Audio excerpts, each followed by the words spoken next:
All right, the time is 6:31 p.m. and I'm going to call the February 7th meeting to order,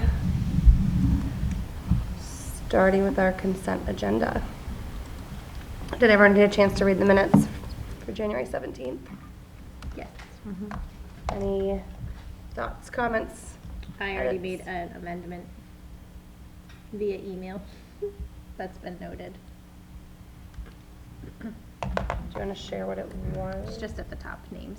Okay, just names. Yep. Are we comfortable moving on with the noted change? Great. I'll make the motion to approve the school committee agenda for the February 7th meeting as amended. The January 17th? Oh, yes, sorry, January 17th. And the minutes. Oh my goodness, and I'm not doing any of it. Oh, nothing but time. Can I try that again? I will make the motion to approve the school committee meeting minutes for the January 17th meeting as amended. I'll second. All right, all those in favor? Aye. Aye. All right. Next up is warrants 44, 45, 47, and 48. If it's okay with you guys, I'd like to just push that to the bottom of the consent agenda. Our chair will be here within 10 minutes. I think we can just go through that when she's here. Is that good with everybody? Mm-hmm. Okay. Vote for the substitute check authorization of East Meadow / high school student activities account.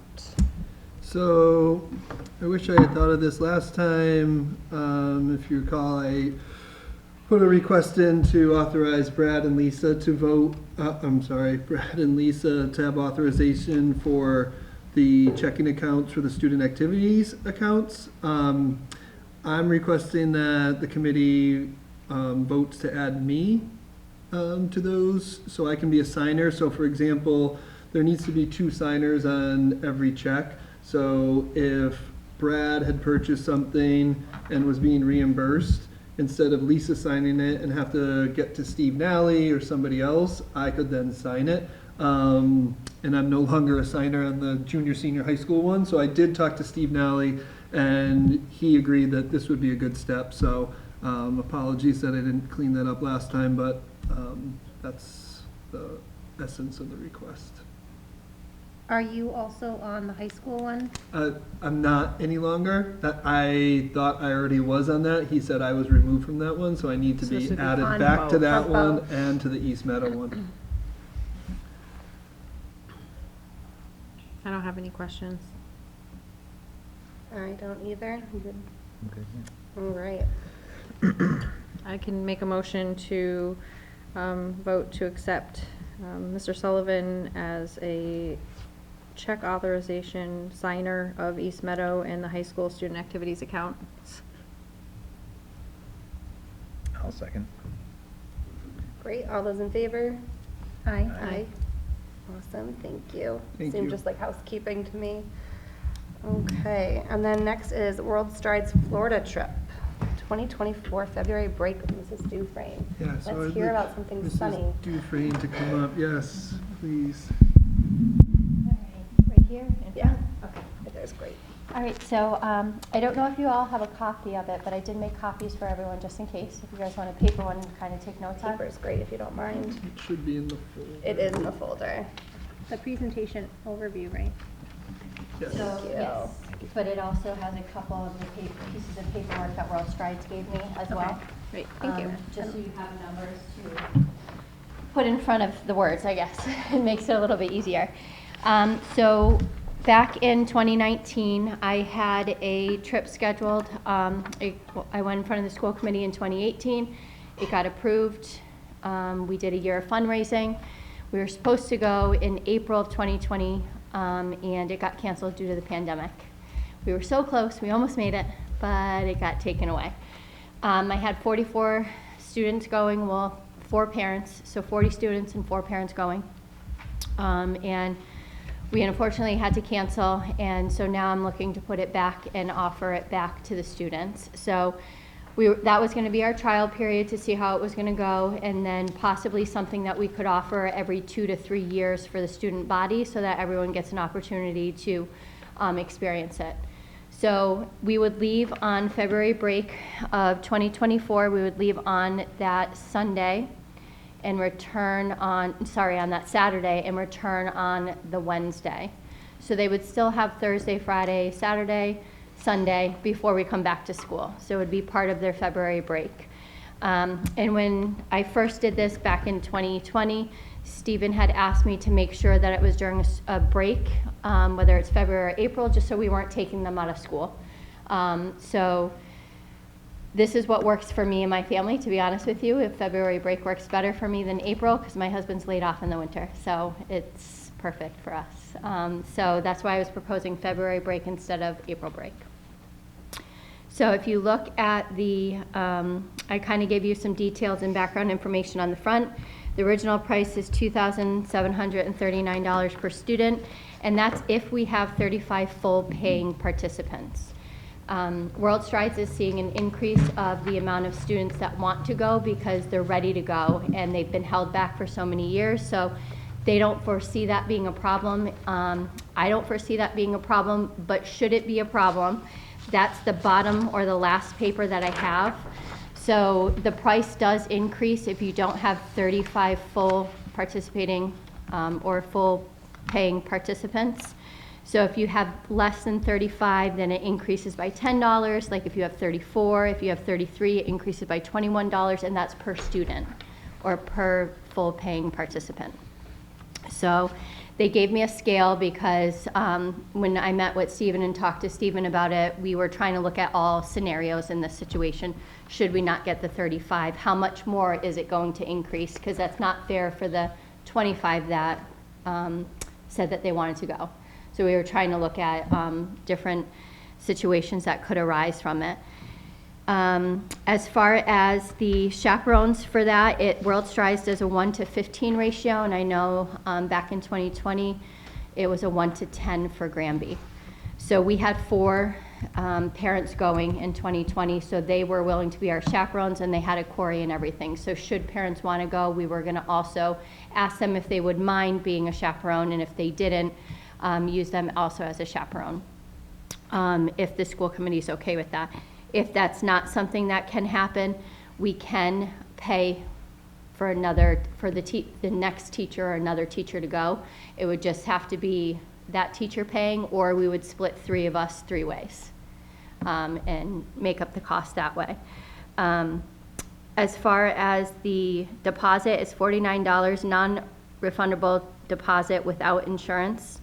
So if they choose or opt out of paying for the insurance, which is $309, they can cancel all the way up to the day before the trip if they pay for the insurance. So if they decide, something came up in the family, they can't go, they'll get everything back but the $309 for the insurance.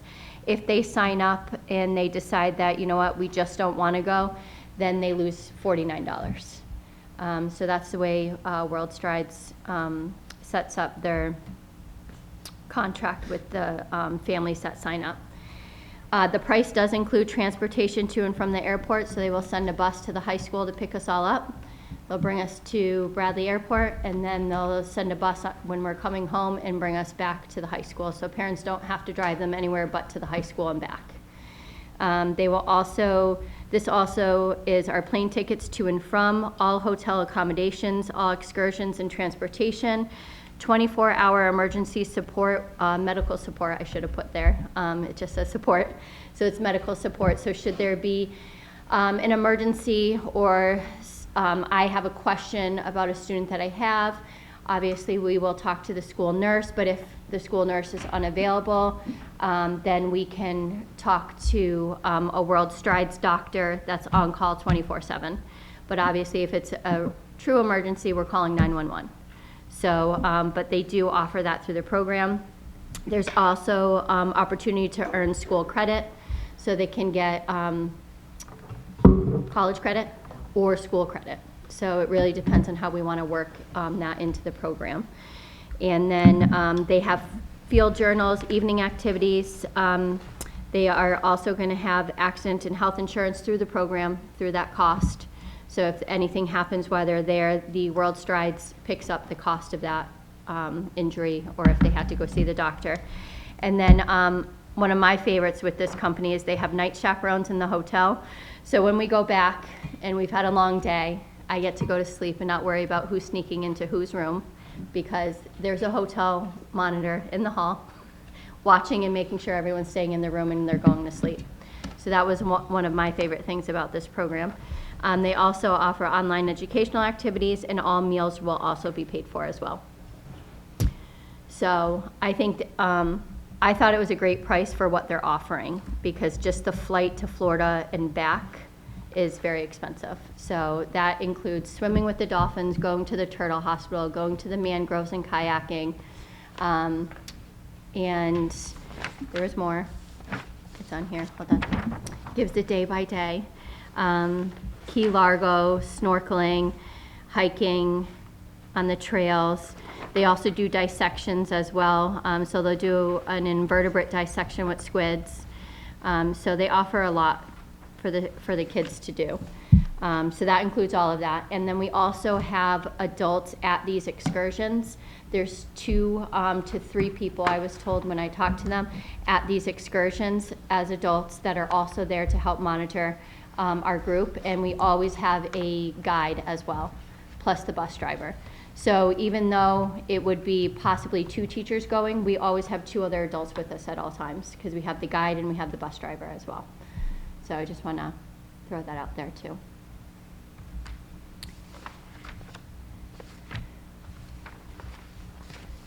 And then one thing that World Strides also offers is they make it very easy for students to fundraise. So back in 2019, I did 2 additional fundraisers besides them doing their own fundraising. So once they set up their account, should they want to go on this trip, it's a click of the button. So they just send their link for somebody to donate towards their trip, for their birthdays, for Christmas, and people can make donations directly towards their trip. So they make it easy for the students that way. I know a lot of the students that I had going in 2020 wanted an additional fundraiser, so we did 2. And whatever they sold, their profit went off their trip. So we just kept track of that, and it went towards their trip as well. So they also offer flag financial assistance for families that have an adjusted gross income up to $85,000. So when they call to sign up, it's a first come, first served basis, and they set that up with World Strides right over the phone. They said it's a 5-minute conversation, and they can tell them how much they can give them. So they'll let them know that before they pay the $49, how much they'd be able to give them for the trip, should they want to go. So if families call and like have that conversation, does that impact kind of that initial 35 students paying full price and then having to adjust on your end of what that looks like for the cost? If they book Qualify. it, if they qualify and they book it, they will count as one full paying participant, So even though they're getting the regardless, assistance yeah. through them. Yes. And that's their formula that they use, and they Right. figure all that out. Yep. My apologies if I missed it, but what grades is this open So what to? I'm offering this to is this year's 8th graders through 11th graders, because obviously the seniors are leaving. So it would be 9th graders through seniors next year. So I would be presenting it to the 8th, 9th, 10th, and 11th graders this year. So any of the kids that accepted before, they're already all They're already all graduated. So what happened to did they just get a full refund? So no, if they didn't pay for the insurance, they lost the $49. And what about the fundraising? The fundraising was money that I gave directly to their parents to put towards their account. So they got all that money. Yeah, there was no money left over from that. So as soon as we did the fundraiser, I had Mrs. Bies, who is the student accounts activity treasurer, I think. She cut a check to all the students for what their portion of that fundraiser was, and then that check was the parents' responsibility to put it towards the trip. So Because I don't have access to each individual student's accounts. I just want to make sure that money that you got Yeah. back to them or whatever. That's all. Yes, yep. So in looking through materials, you know, I know this is, you know, being offered through school and for students, you know, by teachers. But in bold, one of the statements is it's not a school-sponsored trip and will not be attending as representatives or school employees. But then it's being presented to school committee to kind of consider and vote on. So I'm just trying to kind of like reconcile that in my mind in terms of like what that then looks like for us in terms of responsibility if it's not a school-sponsored trip and that's in part of the information that we're looking at. So I believe, Stephen, last time that we talked about it, it's not school-sponsored in the sense that the school, I forget how Emery put it. He explained it very well. I'm trying to remember. I think it was basically that the school committee was still applying their policies. Yep.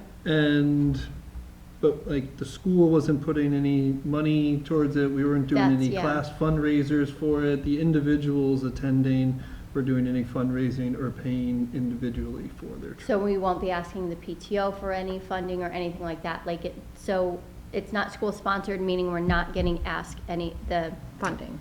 school committee or the PTO or anybody else for money. They have to fundraise on their own.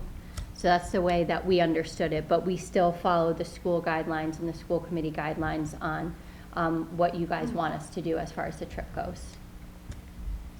So then I it's had not some of those same financially questions, being yep. sponsored, but then that next line was that they're not, I don't have it in front of me right now. We will but- not be attending as representatives or employees of the school. So I was reading this at that, it says your name on it, but it looks like it's from World Strides, so I'm thinking Yeah, they're this saying is that, their- because you said that there's people that represent them, Yes. so they're not being representative, like, They're not part of representing the our school, they're part of World Strides. Right. Yes. So I think that that's how I interpreted it, Yeah. that the differentiation is World Strides is, we're presenting this trip, but we're not doing it, but everyone that's going on behalf of Granby Public Schools would be representing school. us and following our Subject to our Yeah. Yes. rules, policies. disciplinary Yeah. action, Yes. whatever, right?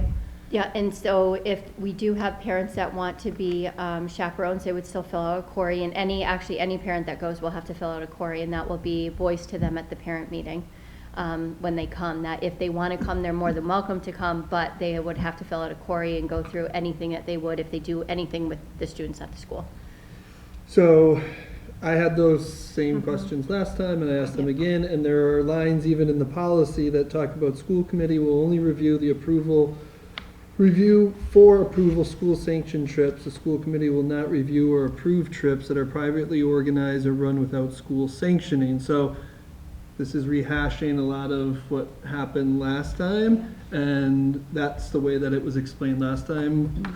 Crystal, I think, came to me because I was principal last time. I originally had some concerns about World Strides' response to the pandemic. They cleaned that up over the course of time, so that has dissipated. But some of these same things exist in the policy, so that's why I wanted to make sure. I asked that same question that Jill did, and that was how we understood it. And just in kind of my own knowledge, like just to kind of be very transparent and upfront, like sometimes organizations that, you know, put together trips and things like that, they offer bonuses or incentives for people that also go out and do the marketing kind of for them, and they're amazing experiences for students and things like that, but just wanting to make sure that, you know, people are very clear on, you know, not accepting like extra trip credit or, you know, things like that that sometimes come as a way for them to look to expand kind of their reach too. Because I know that sometimes that happens as a way of them reaching out too. So they do give scholarships. I can choose to take it as individual money, or I can choose to use it as rewards. So I have asked them to hold everything as a scholarship, so should we need another teacher, it will pay for that teacher. I have the ability to give every student on the trip $50 using those scholarships as well. So I'm just banking them. And that's what I told her when I spoke to her today as well, because she's like, oh, well, I have, you know, you can take it as an Amazon credit, or you can take it as rewards. So I said, just keep banking them, and we'll just keep them as rewards. So should we, as we get towards the end of the trip, need that for a teacher or something like that, we will use it towards that. Okay. So, yes, they do offer incentives. Every educational program does. it's for all the work that we do to get the trip going, so they do offer all that. And this letter says that the meeting was tonight, so. the With parent- you. Oh. Yeah, okay. with you. So the parent meeting, we have, pending your approval, tentative for next Wednesday at 6 PM in the cafeteria at Granby Junior Senior High School. Because we had it in the library back in 2019, and it was standing room only. We were not anticipating that many people to come, and there was nowhere for the parents to sit. So we're going to do it in the cafeteria so they can spread out a little bit more, and we're going to have the projector set up in there. Excellent. What time did you say next Wednesday? 6 PM. So the only question I had, and I think Stephen, you may have this pulled up in front of you, is what is the current chaperone policy? I couldn't find it. I believe it's still 1 to 10. Yep, Okay, I'm gonna confirm that for you. I believe it is. I wasn't sure. I couldn't find it, but that's likely a operator error. Now, is that 1 to 10 for all age groups or just for high school? Policy curious. Wanted it. district-wide. I wanted to read the full thing. I just have it.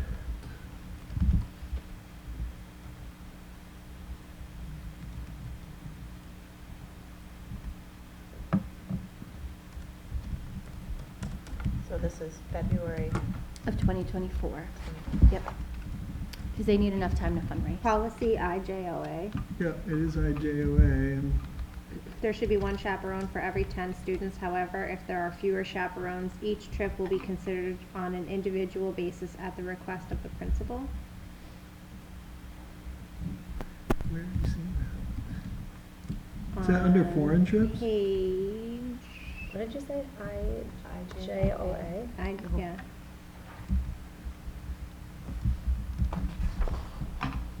Page, I know it's Two? on here, because I it's sent on it page 2, C, class trip. to Crystal. Can you do control Yeah. F? But I guess Number is it three, really yeah. considered a class trip though? Because this is, But that's the thing, like even in this policy, there's Right. some things that are like class trip, foreign trips, Right. out-of-state trips, and then it kind of like, Right. which it's clearly out of, Clearly out of state. yes, I think it's but not a tough. class trip. But it does say educational. one Okay. chaperone for every 10 students. And I think for me, it's just hard to say if we don't know how many are signing up, to say, oh, sure, 2 would be great, and then what if you get 65 students that want to join? Well, the no, com- you get 1 per 15 through One World per Strides 15, anyways, right. paid Okay, for. so then it would That's what they would increase, pay but- for, but if Well, we yeah, want we can- another one for the school committee, then that's where the rewards would come in to pay for that other teacher.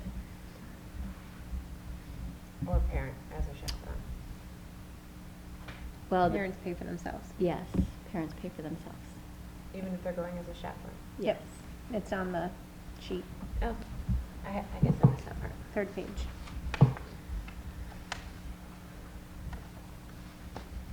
And there are more.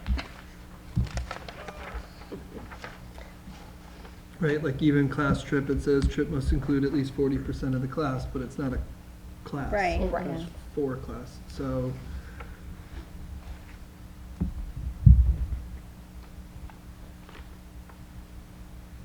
I mean, even us making whatever we say, can we make that clarity that we want 1 per 10?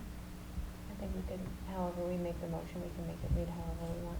If that was something that I was just, felt. I just you wanted to felt see was what the policy necessary. was. Yeah. Yeah, sorry, Stephanie, it is No, no, there no. under C3. You certainly helped clear it up. I just couldn't find it. I was searching all over because there's not enough control finds on my screen to look for it. But my only, I guess, concern with it being a larger group is just that's a large age range, having 9th grade to 12th grade. It's a wide variety. Depending on who signs up, it would almost be helpful to know, like, I don't know if a check-in would be possible later on to see, like, are we comfortable with this many people, this? So I think this is part of the challenge with a trip like this. So we're asking potentially families to commit next week and get a discounted rate by paying for a non-refundable down payment, $49. essentially. But what hasn't been cleared up, and Crystal and I talked about this, is will we get the 35 students that get us to that value, right? So it's being advertised at this value, so a parent might say, at that value, I'm willing to put down $49, but if we only get 28 students, that Right. parent may not be, right? And chaperones and things like that. So I think some of us are reliving this conversation again, and that's, Crystal and I tried to do as much prep as we could to present to you. There's also, in that policy, making sure that the carrier's licensed for passenger transportation, so I don't have that at this moment yet either. I would expect a company like World Strides would have that, but I don't have that at this moment. And I think where Crystal's coming from, it's a matter of the timing, trying to get a commitment, trying to see if we could start that fundraising sooner. So again, Out of the students that you had the last time, was it only one grade or was it open to multiple grades? No, last it's time? open through 9th through 12th again. And so what was the breakdown, if you remember? Like, was it mostly the upper kid, like the older kids or younger kids? Or There it- was a couple seniors, because I know they were really disappointed that they weren't able to go, and then there was a couple juniors as well. But we had 9th and 10th graders as well. I just don't remember the numbers. So it was all Um, 4 grades were represented? But then? they have the old ones, so I can ask them. I can ask them to send me the list of the students, because they have, so that account was closed because we didn't go on the trip. So I have my own login and password and everything, so I don't have access to that old trip, but I can ask them for a breakdown of it, because that's where she was able to tell me that it was 4 parents out of the 44. She had all that information still on her computer. Mhm. So I can just ask her if you guys want the breakdown, but it was a good variety. Yeah. Do you happen to know if any of the parents that were interested prior would be interested again? Their children have graduated, so I doubt it. Okay. That's what I was wondering. Because their children I was can't like, go. well, They wanted maybe- to experience maybe it if with it their was a child. ninth grader. The freshmen would be, Right. the freshmen would be seniors this year. No, it'd be a junior. They just graduated last year. Oh, you said it was 2018, right? No, 2019 is when we fundraised. 2020 we were supposed to go, and now we're 2023. So, yeah. So We would have been in 8th grade when we were going. Yeah. Gotcha.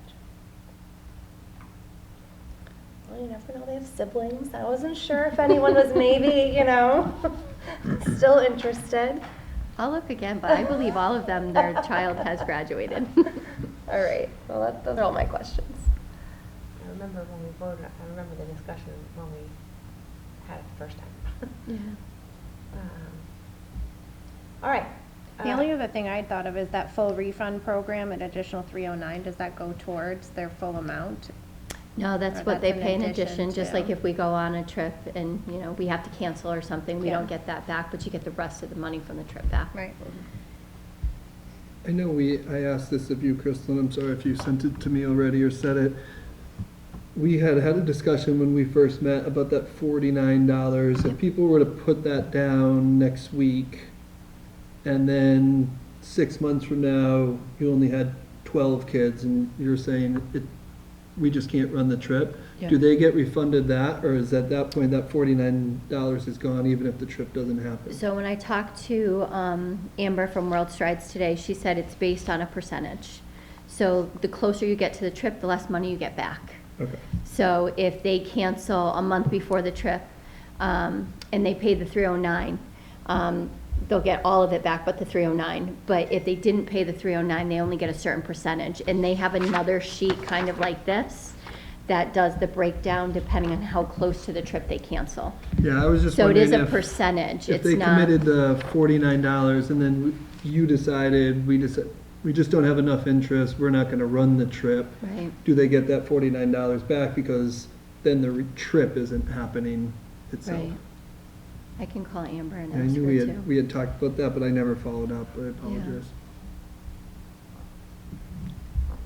So I'm just curious in like not having all of that information, but like in assuming that it's, with a company like this, that it would be, check all of those boxes. I guess my concern is that, this is kind of presented tonight with like the expectation that there would be a vote like in this moment so that, Crystal can go ahead and have her meeting. But then we don't necessarily have all of that to check the boxes ourselves according to the policies that we're supposed to adhere to and follow. So I kind of feel like it's like, yes, in good faith, like that information should be there, but then if, you know, our role is to make sure that we have access to it and can point to exactly like, yes, this is in hand, and yes, this is in hand, and yes, this is in hand, and like going forward, we know that this is all in order. I'm just feeling a little apprehensive about what that looks for like in this moment in time. So the only question you're looking for is whether or not if they sign up, whether or not if we have to cancel, if they'll get the $49 back? No, we talked about like, what was it, the insurance or the approval on transportation and those pieces. It was like the chaperone piece that I think would be figured out depending on the number of students that would attend, but we would have to make a decision on if we wanted that to be 10 versus the 15 that they talked about. And I think it's those pieces. And so we don't have that information in front of us. Well, You're I not think- gonna have that information if we don't know who's going. So I think, Jill, one of the things that we can do is we can make our motion so that Pending. pending the acceptable insurance for transportation, which they have to follow for every policy anyway, so they're not gonna, you know, they can't book a bus that is, you know, Uncle Ben's little, I don't know, whatever, I was trying to come up with something snarky, but, It was a Peter Pan bus back in 2020, but. you know, so it could be King Gray or Yeah. whatever. It's gonna be someone that's a legitimate carrier to get them. The airline is gonna be a legitimate airline, so those things will be through that. You know, we can make our motion do that. And then I think the World Strides, regardless of what we say for chaperone, for every 15 of our students, they'll provide one that's already paid for. So if we want to be, you know, if we want to keep it for 1 for 10, then we're going to have overlap. Maybe we'll have an extra chaperone than whatever. But however we're comfortable with, whatever we set in our motion and approve, that's what they will then follow. But I don't know that we can wait for all of the information if we want to allow them to have the trip, because I think they'll miss their discount deadline, right? Well, it's not. Would that feel, sorry. No, it's not only missing the discount window, it's also missing the opportunity to fundraise for as long as they can. We were trying to give them almost a year, and they're gonna be under a year as it is. So that's kind of like, World Strides offered, you know, we can do it after February break or before. I said I'd rather do it before, so if they know they wanna go, they can start fundraising now and asking their family members, say they have a birthday over February break or something, and that's what they want instead of getting a present or something like that. It just leaves them more opportunity to get more money to help fundraise for it. Can I just try to clarify, make sure I'm understanding some of the questions that are out there? So I think the two things in terms of like timeline is that FMCSA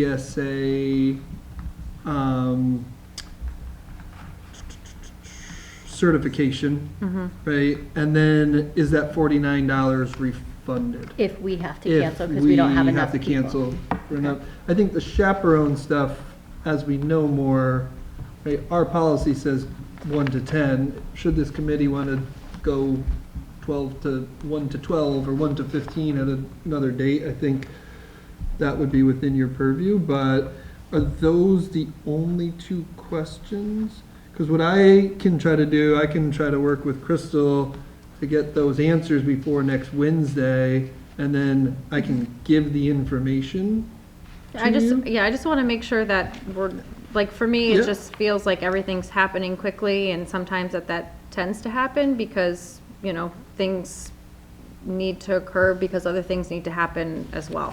And rightfully so, like, students need an opportunity to fundraise. If they have a birthday over February break, like, I wouldn't want to take that away from them.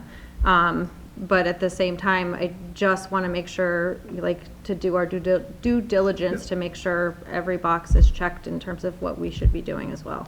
Fair. And I think then the other option, and again, how it might impact Crystal, I don't know, would be we meet next on the 28th, the Tuesday after the break. If we have that information, could a vote be held on that night, and Crystal could tentatively plan the meeting for even the next day? And I know that pushes her 2 weeks out, but I Are we don't, talking about the parent meeting? the parent meeting. So, I know not ideal, but I'm just trying to make sure that we all. And I don't even know if we need to do that. If we're Yeah. doing pending this information and, you know, you feel strongly that and Jen, I mean, I'm only one voice and I just wanted to share just that concern, but. Yep. No, I think that's fair. I think those are the things that, like some of the questions I had, Crystal and I talked about. I think if this hadn't been approved previously, I would probably be in a similar boat as you, but I do think like that refund, if there isn't a trip, I think that's a fair question, and I think it sounds like we could get that answer pretty quickly. Do you want me to ask her about the certificate, the FMCSA that you need? Yeah, that'd be Okay. great if they could provide those two Yeah. things. And the other thing I thought of too is like, as we looked at this policy and we're like, well, this policy, like, should we be looking at this to update it in some way so that it includes something like this, especially if we're anticipating that we might do this every few years, so that we are prepared when Yeah. it comes up again. And, you know, in the future, having it out to us in January or, you know, a little sooner. I know obviously it probably just came up. So that we're not saying Yeah. that, you know, like, oh, this policy actually doesn't really even fit for this. Like, it just feels wrong saying that, and then, Well, that's where I am with the chaperones. Like, I feel like if the policy in front of me says that this is what the school committee voted on, like, I Yep. just have that question because, you know, we're supposed to be here to enforce our policy, so I guess So why that's are just we the. not enforcing our policy? technically, we don't even have a policy that really fits for this. Well, it said out of state. So I would think it would go into that. It's not a class trip, but it is out of state. Educational overnight? Right, I feel like that's so gray. Or we could say 1 to 10, like, I'm just throwing that out there for just because that's what's in front of us, that's what it says. So either we are amending that and allowing like an exception essentially, or I we don't see can, why it's an exception, I guess that's where I'm. Because everything states 1 to 10. because everything we have states 1 to 10, So- but this Right, is 1 to and they're 15. willing to support the 1 to 10. So, Right. I'm sure it's because I came in late, I'm just behind the 8 ball, so I apologize, but I don't think that anyone is saying we're not gonna do the 1 to 10. Just, I think what she's saying, she can make it happen. It's Correct. just that the information right now that we have in front of us that we would vote on unless we change the wording of it says 1 to 15. So it was just a discussion No, point. that's just World Strides policy. World That's Strides not policy. school committee That's what they're policy. providing for us as part of their thing. That's not anything to They're do gonna with us. pay for one chaperone for every 15 full paying participants. So it's an So, additional and yes. and so even if we had 44 people last time, 4 of which were chaperones, that means 40 students, 4 chaperones, Plus 2 teachers. plus 2 teachers, so 1 of 10, it already follows suit. But we're safe. I guess I'm not under. I guess when I heard you talk, Crystal, you had talked about how many adults 35. attending? Well, right now, it's only 2 teachers because we don't know how many people are going. That's what World Strides is willing to pay for if we have 35 full participating. They would provide 2 and then 2 teachers, so already 4 for So, 35. well, they have their field guide and they have their bus driver, Mhm. and then and then there would be me and another teacher going, And their yes. field guide and their bus driver do not include the hallway monitoring overnight. Correct. So the hallway monitor is a different person. And I guess my only question with that, do they have some sort of system? I know you would have people here Corey checked or whatever that looked Yeah. like to be around students. Do they have some sort of system that they provide for this similar? Do they have a Corey check or some sort of similar system? Because then you're using that formula, right, to have them chaperone and monitor students. So we're using that for people here. Do they have some type of system there? It's an educational program, so I would assume so, but I can definitely find out the definite answer for you. Because they do this with all schools, not just Granby, but they do Washington DC trips and so forth. So I will ask them if they Corey check them or how they do a background check. I mean, that's a Corey check, so. Yeah, and I I'll guess ask them. just, I was only kind of coming from the place where we talked about 2 for now, because that's what we have. But then Crystal had brought up that with that extra, with like the incentives, it could be used for additional chaperones or other areas, so I guess it just wasn't clear if we were definitely Well, it going to do depends 1 upon, to 10. I think it how depends many upon the people. number of people. Okay. So Yeah. if we need a third chaperone, she has this reward money that she Yeah. could use to pay for a teacher. If we don't need that, then I believe she said that each of the students can get up to $50 or something for, Depending on how much is left in the Right. rewards, Right. if we don't use it on Right. another teacher or another chaperone. So would it not just be simplest to make a motion to just follow the guidelines stated in policy IOJA? just, Right? Just our. I own- feel like we don't don't need to we even don't say we that, don't say but- that in any other motion to follow the policies. I feel like it's.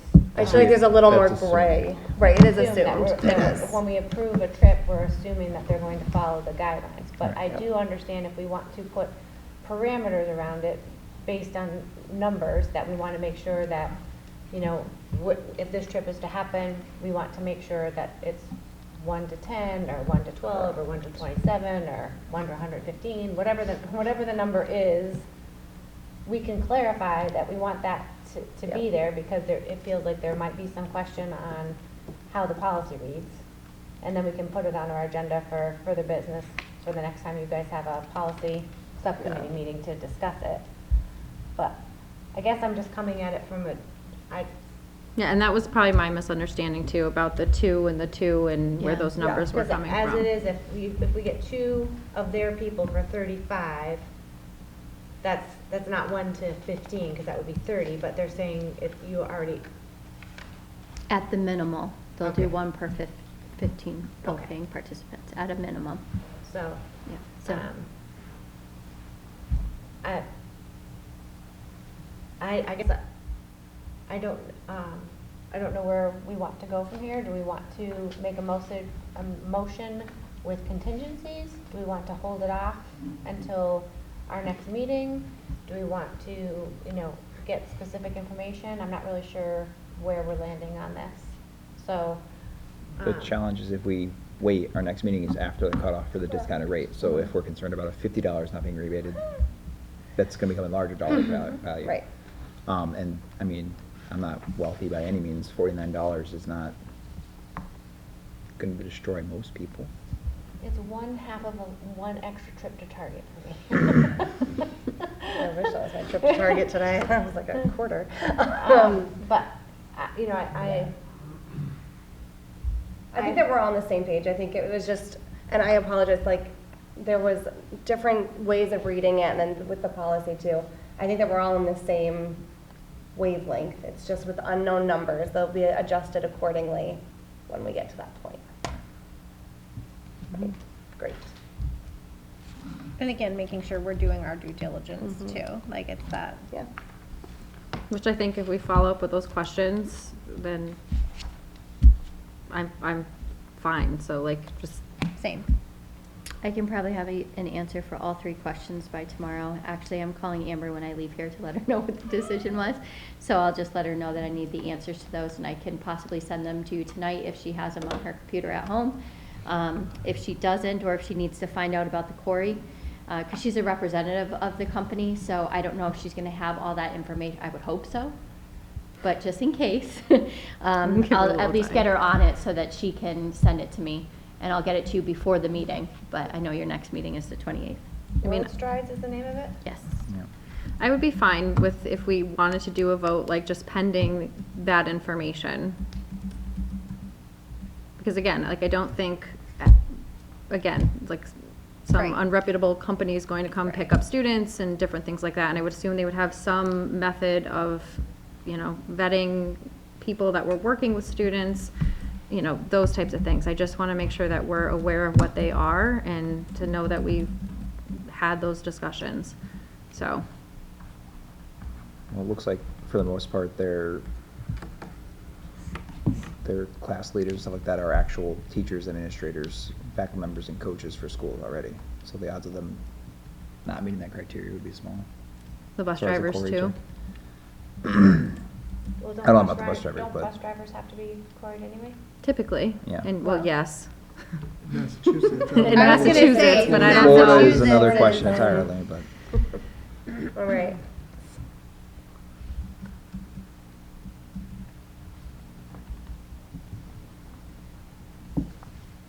So So again, I'm not sure if I'm asking for a motion or what you want to do. I need some feedback so I can. I said my piece. I'm fine with Okay. moving forward as long as we just have answers at some point to those questions. I will make the motion to approve the Florida February break for 2024 for students pending the answering. I don't know, I'm sure, do we want to list out explicitly? The FMCSA certificate, the $49, if we have to cancel it, if it's going to be refundable or not, if we have to cancel the trip because we don't have enough, and then whether or not their bus drivers and tour guides are Corey checked. So the FMCSA insurance, Corey checks, or, I mean, are we going to be specific enough to something similar?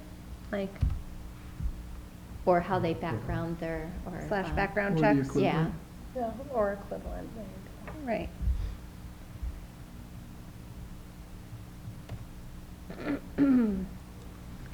It was also the question of the refund of the $49. Yep. And that was it. Should we have to cancel because we don't have enough participants, will those that signed up early get that back? Okay.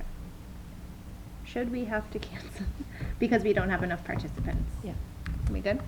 Can I have a second? I'll second. All those in favor? Aye. Aye. Thank you for bearing with us Okay, during thank that. you. That was, Doing our job. I think those, no, they're all good questions. It was just, I know, I can understand how it feels, but. Okay.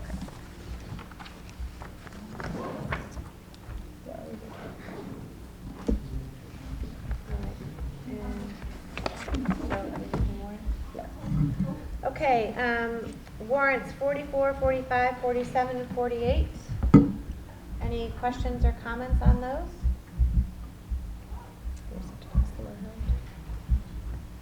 Okay, I will do that. Okay, if there aren't any questions or comments, were they in the, they are in the folder. So if there aren't any questions or comments, I'll take a motion. I'll make a motion to approve the warrants 44, 45, 47, 48. Can I have a second? I'll second.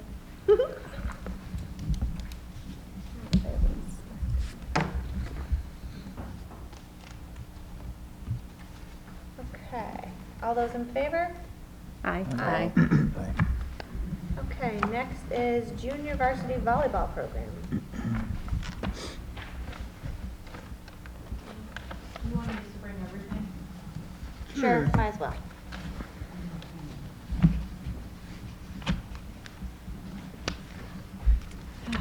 hello. I'm here presenting on behalf of Dylan Dubuque, the athletic director here in Granby. Dylan has asked me to present this check for $1,000.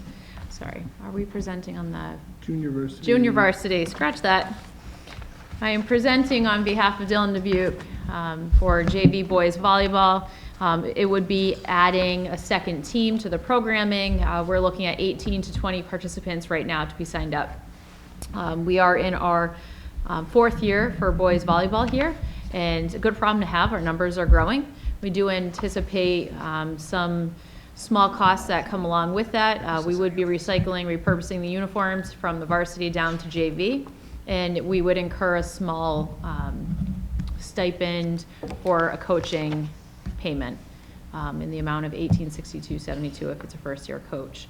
So presenting on his behalf for your permission to expand the programming for We just did it in the fall for the girls too, I girls. think, right? Yes. Yeah. Yep. Any questions on that? I'll make just a quick comment. I don't know that you think of volleyball in Granby being synonymous, but the volleyball teams have been running some volleyball fundraisers here at East Meadow Wednesday afternoons, and I stopped by last week. There was 30 to 35 students participating. The coaches were really impressed with the turnout that they're getting, and believe the makeup of the 7 through 12 provides us with like a real opportunity to grow a program by adding a JV program if you can get more students in 7th, 8th, and 9th grade interested. And I know the coach is really excited about this boys team in particular. There's 4 or 5 of them that are playing on club teams and things like that, just based off the inception of this program a couple of years ago. So not a question or anything, but just wanted to share that bit of information coming from the birthplace of volleyball.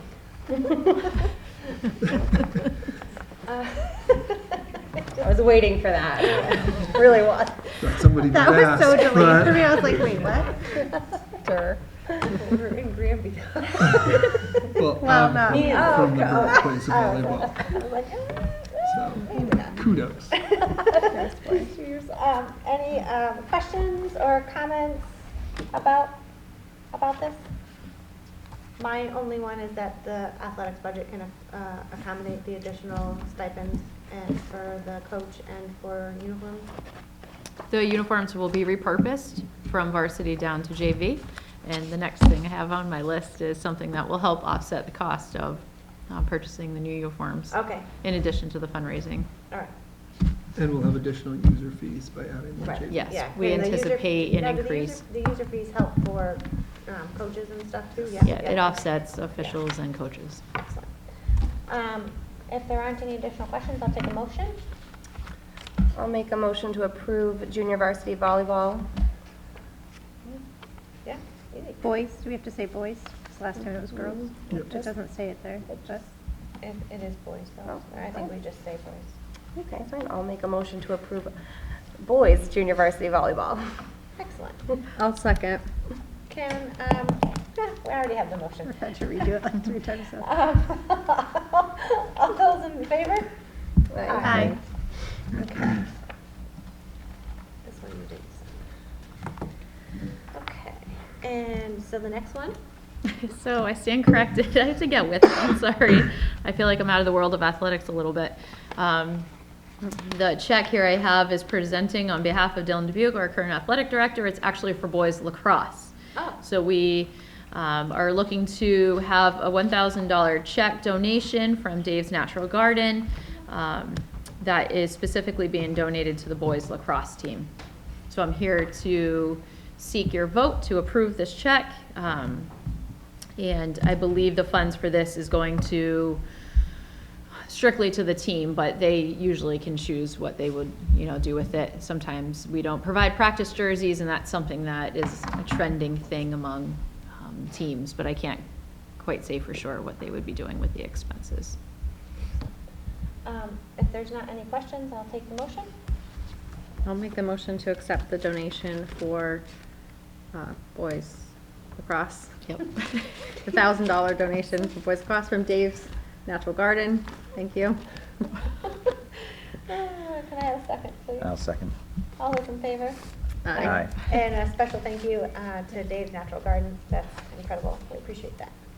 Thank you. Okay.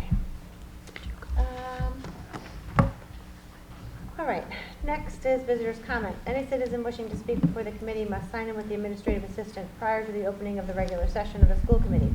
The visitor will identify themselves by name and address and shall speak for no longer than 3 minutes. For anyone who is unable to sign in ahead of time, we ask that you clearly state your name and address so that this information can be included in the record for the meeting. Do we have any visitors? Excellent. Marcus. Hi. Hi. All right. So, for the elementary portion of my presentation, we have last Wednesday was World Read Aloud Day. We had a variety of guest readers come into the classes over here. We had some seniors go, Brady and Catherine. We had community members like the police chief. We had faculty coming over from the high school, administration, principals over here, Miss Desjardins. And so the kids all enjoyed that, and I was told to give myself a plug that I helped to organize some guest readers. So there it is. All about the plugs tonight. There's more plugs coming, don't worry. Excellent. Monday, this last Monday, was the 100th day of school for everybody except for the seniors. And there was a variety of planned activities through the new student council. Fifth graders actually figured out that this would be their 1000th day of school, which I did not know that that would mathematically work out that way, so that was fun to learn. They did some extra stuff, focused more on 1,000, obviously. They had a pizza party for lunch. Benchmark testing over here, as well as in the high school, just so that in now, have both been completed. Writer in Residence is a folktale storyteller, is coming to present on February 14th, which is next Tuesday. He's also a writer. He'll have a 1 hour, like, one-on-one with each third grade class as they study folktales in third grade. Who is And- it? Is it Mr. McCabe? Ishu Bumpus. And he will also hold assemblies throughout the day with each grade, and also meet individually with the pre-K classes, just to read stories. We have a Spirit Week over here and next door next week. Both were run and decided which days by the student councils. They're planning field trips again for each grade. Field trips have been obviously things that have been number one put on pause in the last few years. So be prepared for some more field trip presentations coming to you in the next few None years. of them are to Florida. Yeah. Right now we Those are have, local ones. yeah, we have one planned to the Fine Arts Center and to Storertown and the Freedom Trail for elementary grades. And lastly, we had the Valentine's Day PTO Coronations fundraiser, which will be delivered on Tuesday. And for the high school, we had the benchmark, as I said. Course recommendations will be going out next week for students 8 to 11, current 8 to 11, that is. And they will meet with their individual guidance counselors, so Mr. Cipolletta or Ms. Bearden, and for recommendations of what they're doing. Those will be going out, or they're due on Friday, going out next week. Edmentum program is an expansion, which is currently it was more so utilized as a credit recovery in the past, but we're looking now to use it as like expanding into individual interests with students. So there could be like a fashion class, design, the such things that we can't offer in a full capacity to a whole grade, since we're such a small district.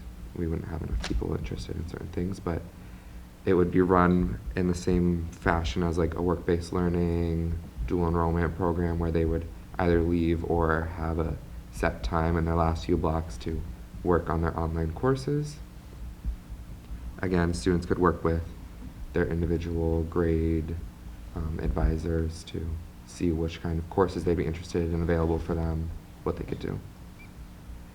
High School Student Council is planning a pep rally for next Friday, as well as a Spirit Week, as I said, so each day will have a different day. We have the poster contest with this one, and a winner and everything. This is the main big pep rally. 9th grade has a talent show fundraiser.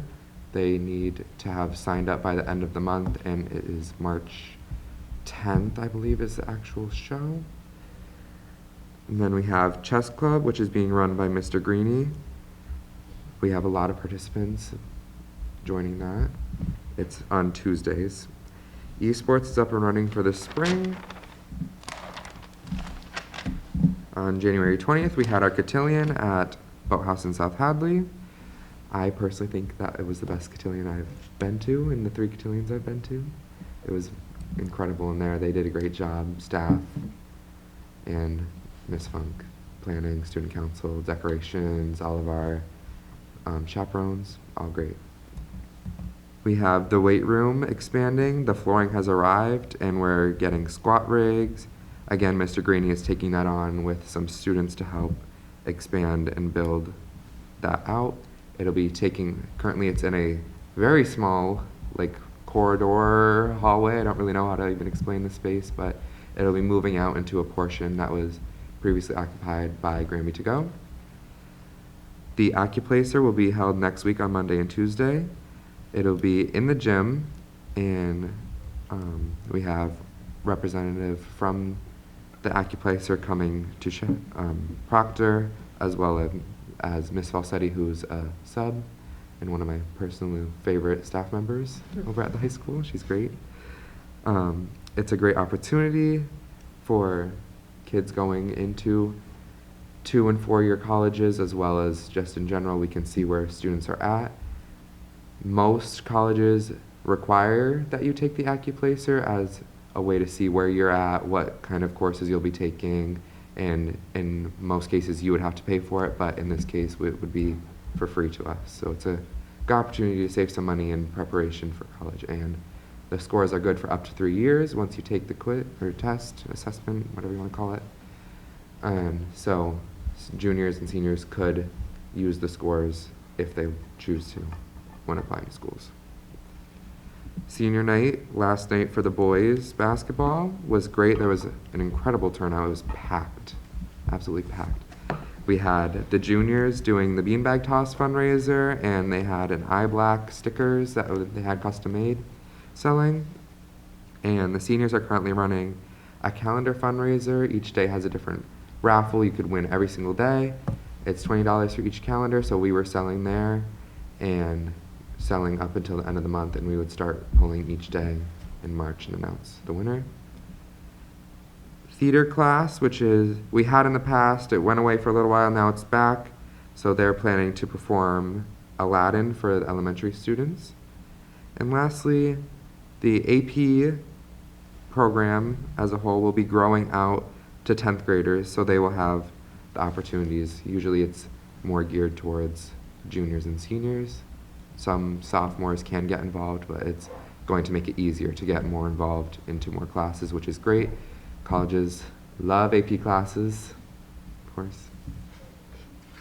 Yeah, that's all I got. Oh, that's not all I got. We have 2 people currently that have said that they were interested in taking my spot for next year. Excellent. So hopefully we will have a decision by the end of the month, and I will have a shadow with me next time. Perfect. Yes. Excellent. Did you say when the girls' day was? Did I miss that? That is the 14th as well. And tonight is wrestling senior night for Braden McDonald.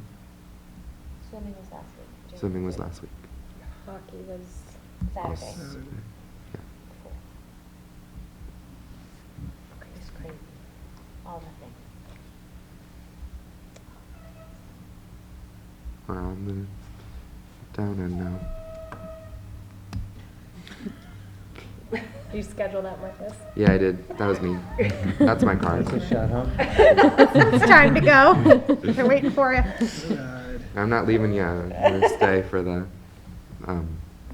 school improvement. Can't get rid of me yet.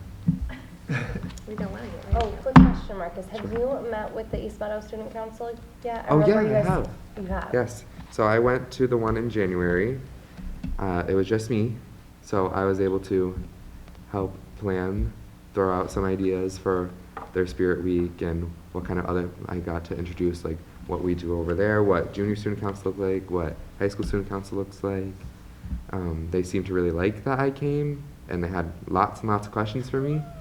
I'm planning on coming to the next one as well, just to see what they're up to, see how I can help, use my experience, just see how they would apply that, and hopefully we'll have some more this time, as they said they would come. Awesome. Thank you. Of course. Any other questions for Marcus? Nope, no questions. I was gonna say the same. I was like, I know you came out. Yes. You walked out with my kids Thanks to for the car. reminding me. I so. was like, oh, I'll just remember. I don't need to write it down, but if it's not in front of me, I guess I won't remember. And as Thank far you, as the Marcus. World Of Read course. Aloud Day, I heard from one of my kiddos that you had gone to his class, so. But my girls mentioned nothing per usual. That's nothing unusual. Yeah. He's my tell mommy everything kid. Aubrey's calling it read out loud. Thanks, Marcus. We do read out loud. Yeah. That's, trust me, that's my word. It's like he read 2 books, and the title, and then I think he remembered one, but I couldn't remember the other. It was cute.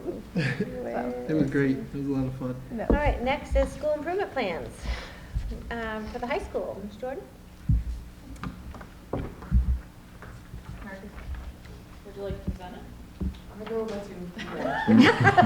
my two. Marcus is part of our school council.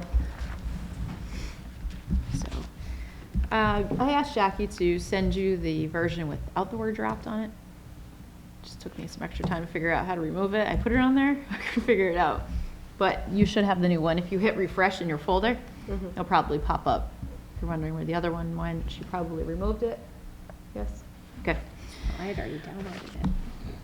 So, well, thank you for having us. I will speak on behalf of all members of our school council. Our numbers are a little bit small in our school council, just so you have an idea. And I left Natalie's name off of here by accident, but Natalie is our administrative assistant. She takes really good notes and has been part of this process since. So the plan is directly aligned with our strategic objectives, priorities, and the improvement objectives that we have. So you'll see on there, there's 3 columns that I wish kind of wasn't on there. I understand the purpose of it, but I wish it wasn't, just so I could make it bigger and portrait and easier to read. So not my best work to have this on here in this format, and I understand that. So I apologize in advance if there are no numbers aligning the action steps with the evidence. There's a lot of work on here, and all of it is ongoing. So we narrowed it down to 3 goals. Some of the work that was on our last plan needed to come off because we've already done it. It just wasn't fair to have it on there anymore. You know, the improvement plan are things that should be on there that is currently ongoing or what we're working towards, right? So if you see on here, goal number 1 is very similar to what it was last year because we have spent an incredible amount of time really reviewing our curriculum.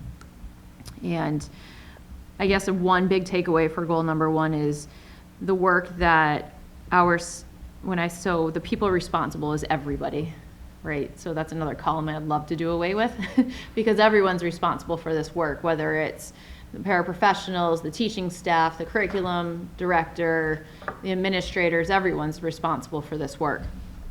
And so it's establishing the curriculum review, and when we're doing so and all the work we're doing here and having staff do the course outlines, we're recognizing that we have a need to shift our learning model to more of an inquiry-based model. And for example, you'll recognize in this that we're doing a lot of work in math, in our math department.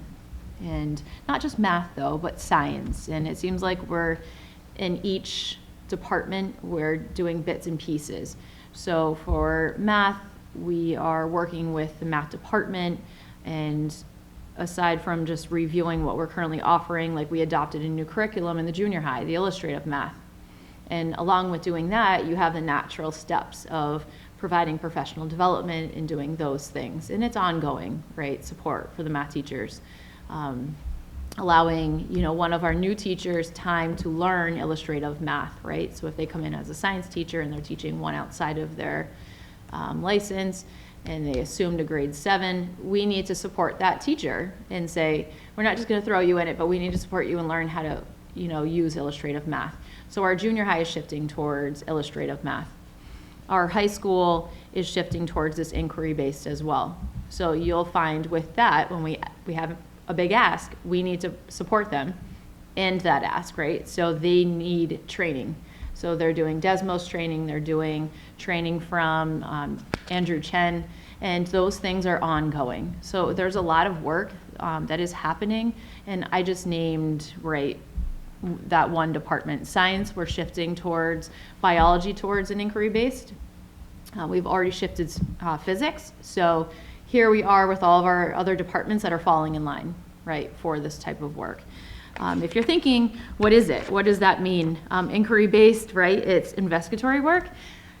If you're a super impatient person, it can be a challenge for you, right? Because we're so used to the on-demand, right? When we download an app, it's there. If we Google it, we get an answer.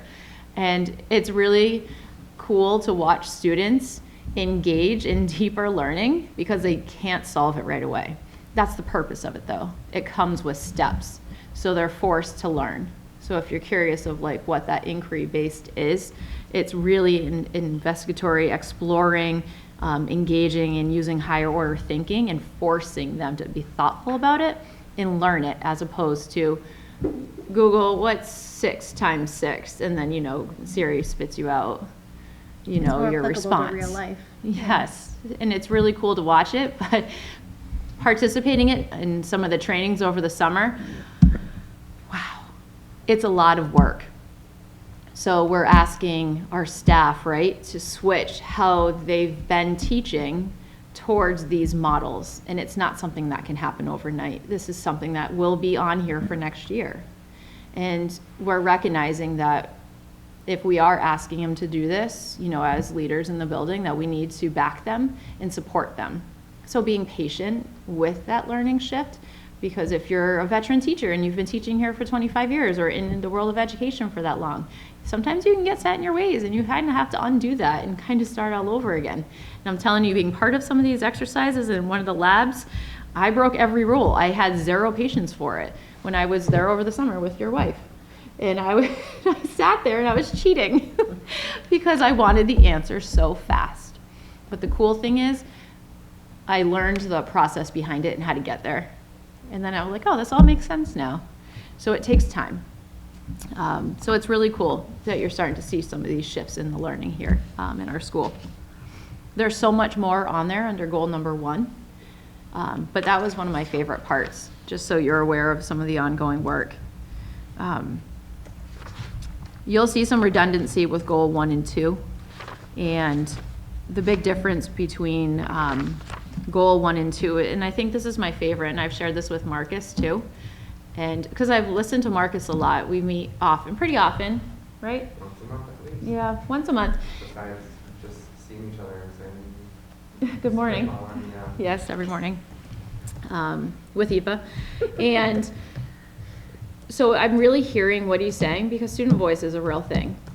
And if Marcus, you know, says to me, how else can we do better, saying that we have all these really cool online Edmentum classes that he was talking about earlier.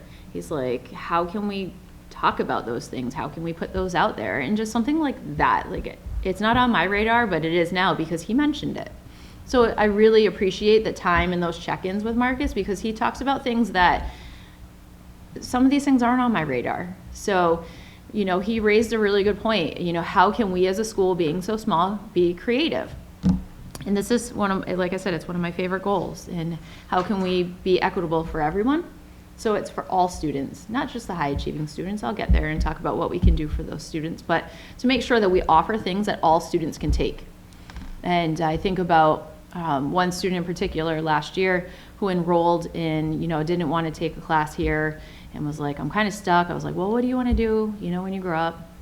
She's like, I really want to be a nurse. I was like, ooh, we have AP Bio, right? We tabled it this year. We have, you know, human anatomy, those types of things. But she's like, I really want to be a nurse. I was like, well, how about let's go online and look what Edmentum has to offer for you. And she's like, yeah, what's Edmentum? I was like, okay. It's an online class. So she ended up taking Nursing Aid 1 and Nursing Aid 2 second semester. And then she did, I think you may have heard me talk about this last year, and then she set herself up for an internship this summer, right here at East Meadow. And now she's enrolled in the HCC health class. So this student has already created that path.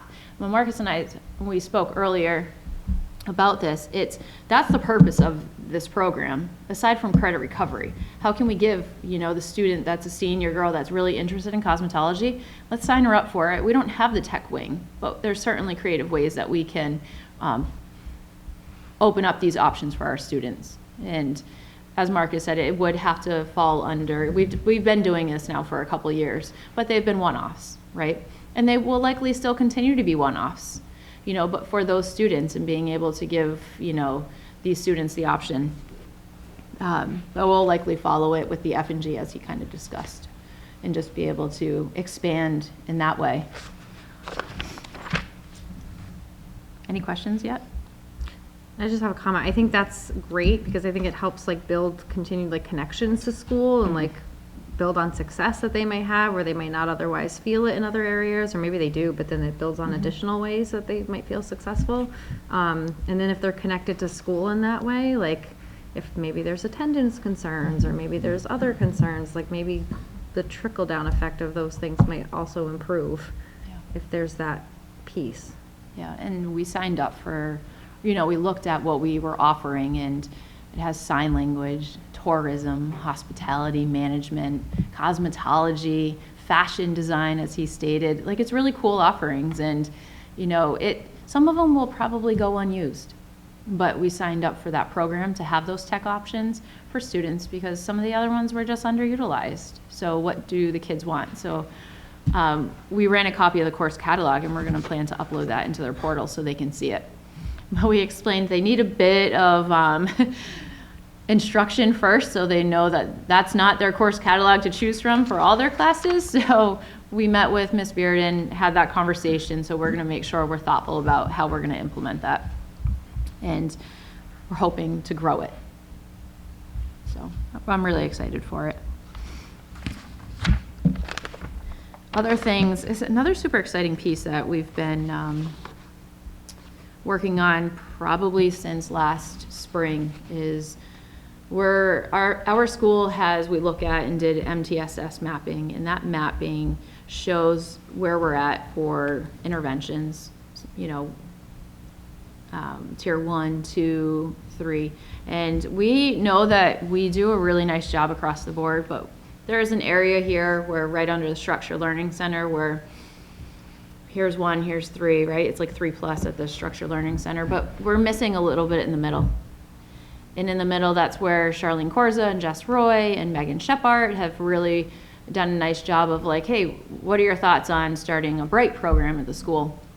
We've been working on a plan now for months, and we've kind of gotten stuck in some way. We've been working with the coordinator of Bright, and Bright is a program it's meant to be temporary for students that are students transitioning back from placements, such as like partial hospitalization or concussion. It's a home for someone in the middle that needs that academic support person to be able to, put their arms around them, hold them, and transition them back into the classroom.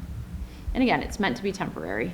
But this is ongoing work that we've been doing. We actually met again today, and we feel so much better that we'll proceed by setting our social workers up with training. But we've been kind of tiptoeing around it because we just, here in Granby, we're really small. And when you think about our resources, there's a chance we would have no students that would be part of the temporary program, right? When they come in and go out, and that's scary when you look at that. But it's also, the reality is if we have a student that's in need, there's sometimes up to 5, 6, 7 of us working with one student, depending on our individual roles. So the purpose is really to take out that 5, 6, 7 people and use that coordinator to take that on. So this is an area where we are continuing to do work. It will likely be on here for next year as well, and it's a really cool opportunity. But there's a lot of work that goes into programming like this. 8 years ago, we brought in our Structured Learning Center, and it took probably 3 years to fine-tune it.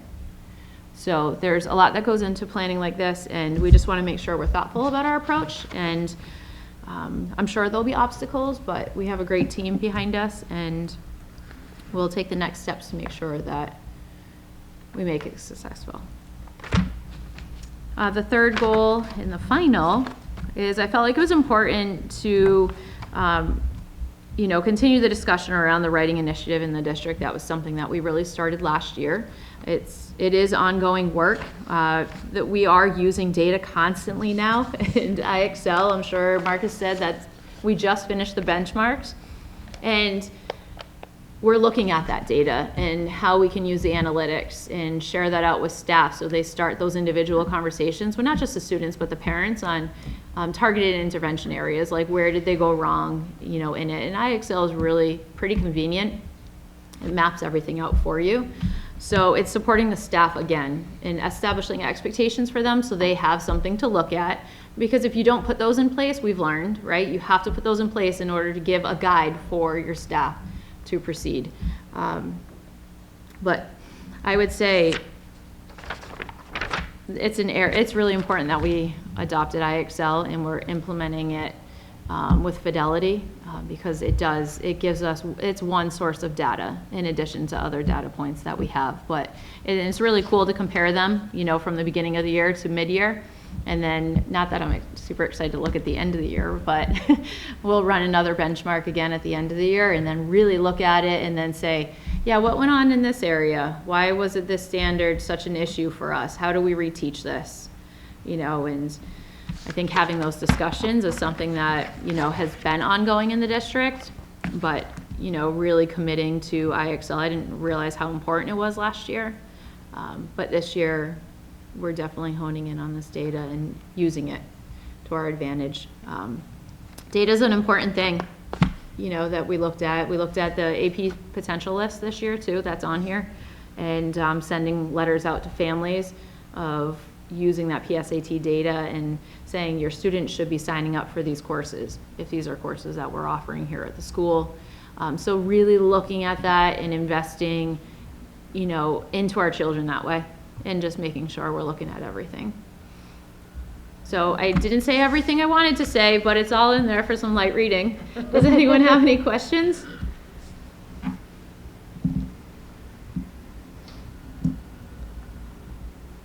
There's so much in here. There's so much. There is so much, and I I think can't expect you to read it all tonight. I like how it's explicitly like says what the action steps are though. Like I feel like you touched on most everything that's listed in here Yeah. to some extent too. I think a highlight too, and just seeing that we've, you know, we're coming up to the times here, is the collaboration with UMass for the Center for Racial Justice Youth Advisory Board. I think was something being talked about for a while, and seeing that come to fruition is really exciting. Mm-hmm. Yeah, we talk about the ready work, racial equity, diversity, inclusion a lot at the leadership level, and really have this year pushed each other to say, okay, we're doing it at the leadership level, how do we continue that at the student level? I think I sent you all last week about the school committee webinar, I think it's tomorrow, right? Like, so it's not just us holding this work, it's how do you spread that and share that, both within and beyond the walls of the schools. There's a lot of student interest in this year, you know, with the students and their voice and how they're involved this year. And we'll give you an update on the Dino contest, because that's another big area where we brought in East Meadow. And we had so many submissions, it was crazy, but the kids had such a nice job narrowing it down. And we have 4. And so we're excited to send them out. We're just waiting for some final touches on that 4th design with color before we send it out. But here's another example, right, of where our student leaders, you know, from, you know, school council, GSA, student advisory council, and the Daily Dino, the student leaders in our school are driving this work. And it's so cool to see that work. Freezing rain. Yeah. It's cool to see it being done. And so I'm really excited and proud of our students for the work that they are doing. Absolutely. It's nice to see. I'm really excited about the classes, Mentum or whatever it is. I think that that's great, because it's nice little, like you said, one-offs for kids that don't want to do a full tech package, but there's some interest there, and just ways to, it's a nice reflection on us that we can offer some, you know, some things that way. Well, I think it's a nice reflection. Even I saw replacing Honors 10 with AP. I'm not laughing. I know. I just looked too. It's like, for the next hour. It's awesome. But having, you know, enough interest, kids who are qualified to be in those, I think that's amazing for a school our size, especially too. And I know we've been talking about the honors and AP for a while, and how to, you know, really, it's leaps and bounds the curriculum, I feel like, in the last 10 years. Yeah, and we can't do it all, but understanding that because we're so small and limited with our staffing, but these are little areas where we can grow. So if we're able to add one AP class, you know, AP seminar, that was something where, you know, we met with the department chair, talked through it, you know, and landed on a plan. But we can't do it all. You know, maybe next year we could add something else, but you have to keep in mind all the program that you do offer between work-based and Plato Online, which is Edmentum, all these offerings. We don't want to replace teachers. And we just need to be really mindful about that. So when we have opportunities to bring in free programming, such as the last year we had the online AP courses that we were signed up ready to do, but keeping in mind that it's always important to have an actual instructor in front of you. So we take some chances when you do sign up for programming like this, like Edmentum, that you don't have a teacher standing in front of you guiding you through this work, you know, but it's important work to be had. So we're excited to grow the programming, and AP seminar, we have lots of plans for one of our new staff members, and she's on board and really excited. So I know that you and I have talked about this before, but I still think at some point it'd be really great to have almost like a little flyer or fact sheet, something about what the high school offers, especially with how many advances have happened. Because you hear around like, oh, Granby doesn't have AP class. I still hear that. Like, well, they don't have them. Like, you know, they definitely do. Or, you know, students, especially in that 6th grade transition to 7th, that are thinking potentially of outside, not knowing what's next door, other than what they can see from the outside, I think could be really beneficial. yeah, and I know last year we started pushing into East Meadow Yeah. more than we ever had, right? And we did a lot of work with that transition, and I know they just started the transition work next door, and we're in February. So that's pretty incredible. I feel like we're a couple months ahead of the game, and every year we're doing better, and which is great. And that thing you talked to me about, Stephanie, the brochure, it's there, it's updated, and it's out there. It probably just needs to be refreshed in the Google world. It's Okay. probably bogged down by so many other things, and Right. but I definitely updated the flyer with all the course offerings. I probably do need to add in Junior Fire Academy, because I think we had signed up with that after the start of the school year. That was something that we did. So I think that piece needs to be added in, and we'll have to add in AP seminar. So there is a flyer that exists Yeah, that's just like it's a a one brochure. sheet. Well, like, okay.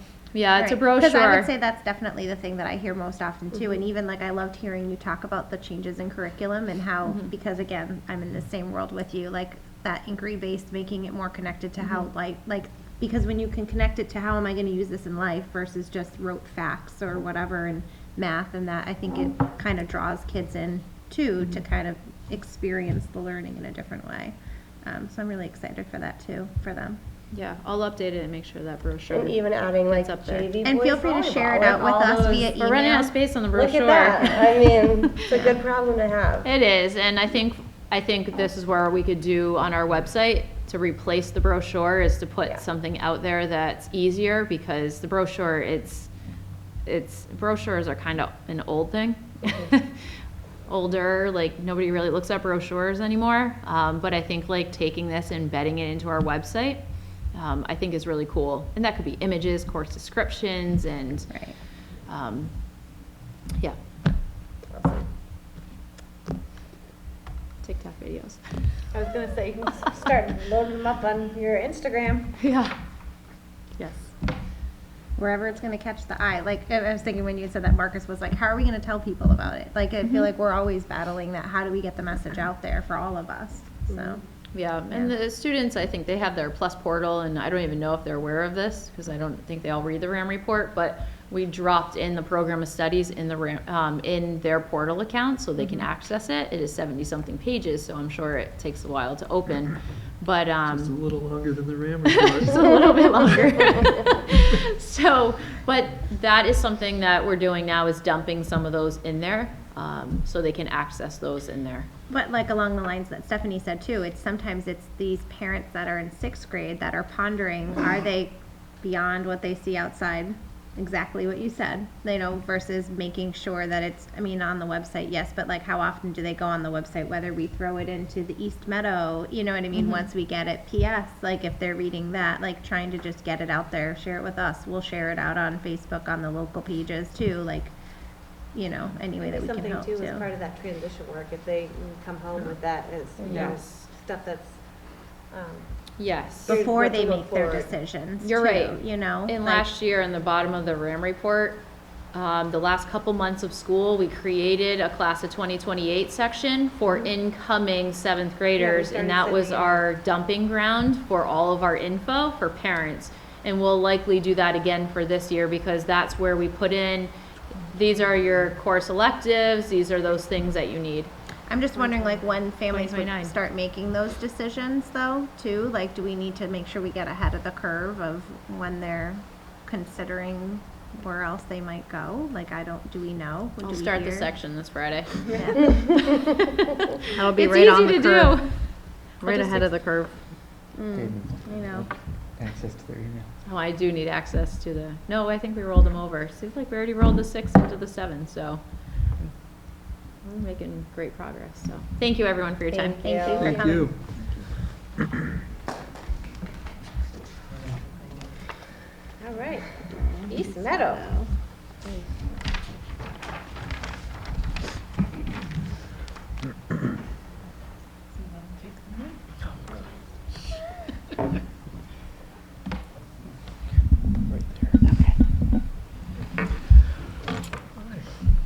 Good evening.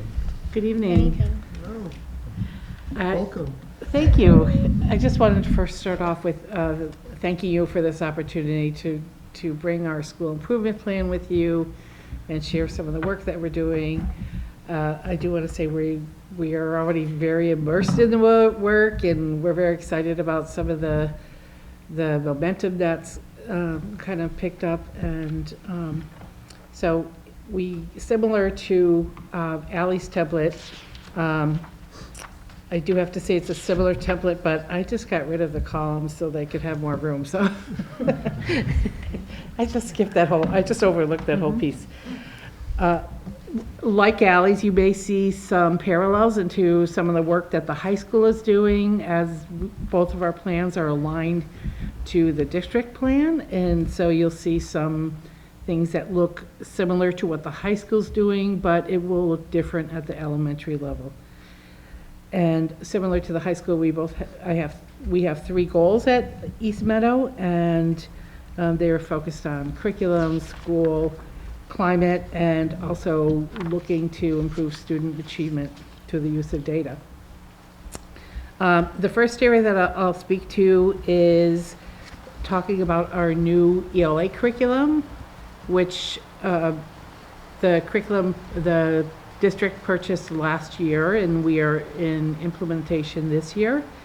For those of you who work in education, implementing a new curriculum takes multiple years in order to do it well. And so we recognize that with teachers, and we're trying to ensure that they have the support and the training, and it's a work in progress. I don't know that we're there yet, but we are working towards ensuring that, they have time to talk about it, learn the different tools that accompany the program, have chances to work together with their teams. What's been especially helpful is that we are part of an early literacy grant through the state. And that grant has afforded us the opportunity of a literacy consultant who is supporting the teachers also with the implementation of Wonders through the lens of best practices in early literacy. So we have established an early literacy team. We have every Monday, we have our consultant on site. She is meeting with teachers on a scheduled basis. She's observing lessons in classrooms, providing feedback, doing some coaching, doing some direct modeling of lessons. We have a number of PD sessions that are scheduled after school, looking at early literacy best practices. And we have a number of staff, including a good chunk of paraprofessionals who attend these as well. One of the areas that I was really looking to improve here is our capacity of our paraprofessionals who are here every day, and we have quite a number of them, and we want them to be able to be more empowered and able to work with students to deliver interventions rather than it all being on the teacher's shoulders. So, and then we also have a couple day institutes. So I think that it's been going on pretty well, but, teachers are continuing to tweak, and we're still kind of working through some of the areas that, trying to make sense of what is the best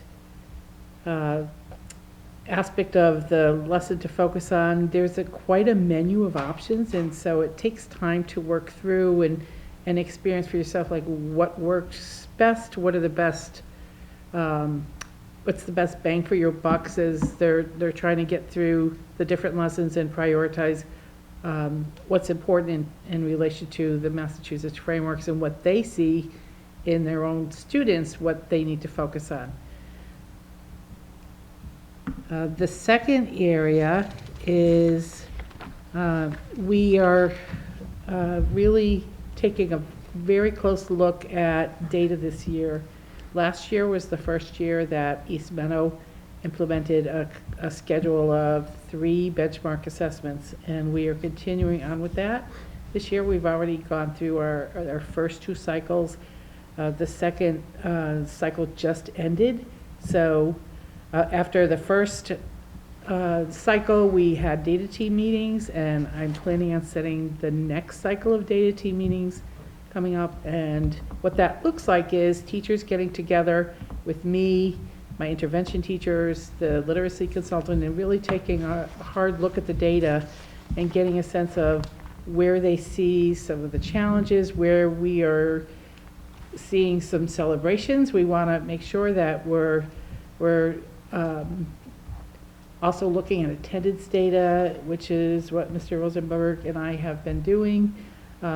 And in addition, we also adopted Swiss this year, which is just got off the ground, and Mr. Rosenberg will speak to that shortly. And the whole purpose of really digging into the data is to get a better sense of where the student need is. And we recognize that over the past couple of years, as with all schools, students took a bit of a setback in terms of their learning and their achievement. And so this is our reset. We are looking to see, how we can sort of fill those holes and make sure that the students have all the foundational skills that they need to continue onward and upward into the other grades. We've looking at MCAS data, trying to get a sense of where some of the challenges are in terms of our curriculum, whether, is it the time of the year that we're teaching certain content areas, how much of that impacts the MCAS. Also looking at student writing, we were able to access student writing excerpts from one of the open responses, and teachers have been working in their grade level teams to do a level of analysis around like where where do we feel like we could do better at teaching the students, or make some adjustments in the curriculum. So a lot of work to be done. And of course, as part of all this work, we're continuing to build our tiered systems of support. So, for example, if you take literacy, we have our curriculum that all students access is the core curriculum, which is the Wonders ELA. The tier 2, this is where we through our analysis of data, we might be looking at some kindergarten students, for example. These students are really struggling still with letter sound ID.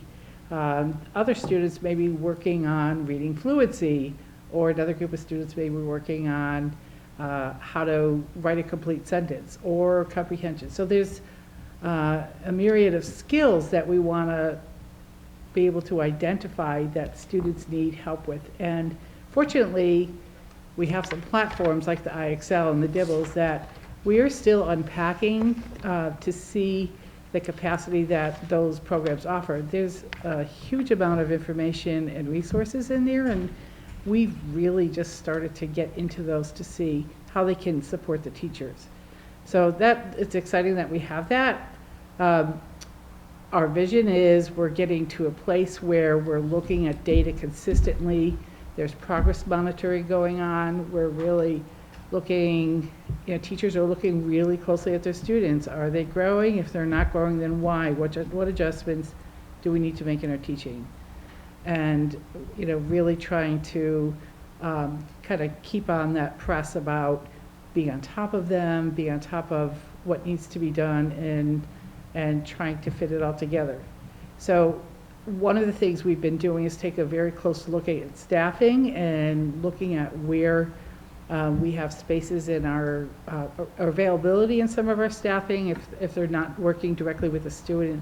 And we're putting together intervention support schedules where people can come in and say, for example, we have someone going into second grade 5 days a week during their intervention block to work on math fluency with a group of students. So those are some of the examples of the work that we're trying to put together. And it involves a lot of the staff, it involves buy-in, but we're dedicated to getting that in place. And that's really the bulk of the work this year, I feel. We've also, towards the end, I brought in some other, well, I didn't bring them in, but I added in some other tools that we're introducing later on in the year. Actually now, we have Lexia and Reflex. They're both additional resources that we're trialing to see how effective they are. Reflex looks at building students' math fluency in all 4 operations, and Lexia is, some of you may have heard of it. It's a tool that can work on reading and phonics and phonemic awareness, letter sound ID, all those kinds of foundational skills that you want students to really have. That's a tool that the special ed teachers are using, but we've also offered up the training to any gen ed teachers who want to use it as well, and some of them have opted to use that. So that's it for the second goal. Are there any questions? How are so you said the Reflex and the Lexia is being used by the special ed teachers? Yes. No, the Lexia is being used by the special ed teachers, and some of the gen ed teachers have opted to use it as well. Okay. And one of the reasons we didn't mandate it for all of the gen ed teachers is because IXL is a platform where that's our diagnostic tool, and there's a reason to be using it consistently because it gives us more accurate data when it comes to benchmark testing time. And we noticed some really nice gains in students if they are using it on a consistent basis. So we want teachers to stay with those 2 programs because they've got a good momentum, but we brought in these other tools as additional resources. Yeah, I'm very familiar with Lexia, and we use it in the classroom, not as an intervention tool. That's why I'm kind of curious how it's being used as an intervention tool. Well, so it's in addition to our core curriculum. Lexia alone, I don't see it being used as just a core instructional tool. So the way I've used it in the past is as like when kids are independent or they have some independent time so that teachers can work in small groups with other students. Exactly, and that's how we're using it. It's not the main focus, the main instructional tool. It's an Right. additional tool that teachers can use, like Right. say if a That's what I was saying. teacher's. I'm curious how it's being used as an intervention piece. But, okay. I'm sorry. I said that's why I was curious how it's being used as an intervention piece. Well, our intervention teacher could be using it with students and be able to progress monitor through that. We have a Title I teacher that works with students who have been identified as needing additional services. All teachers have an intervention block built into their schedule, so this is one of the choices that teachers could opt into for students to use. And it's one of the things we're working towards, like really building our toolbox of what are the tools that you can use during your intervention time based on what you've learned from the data.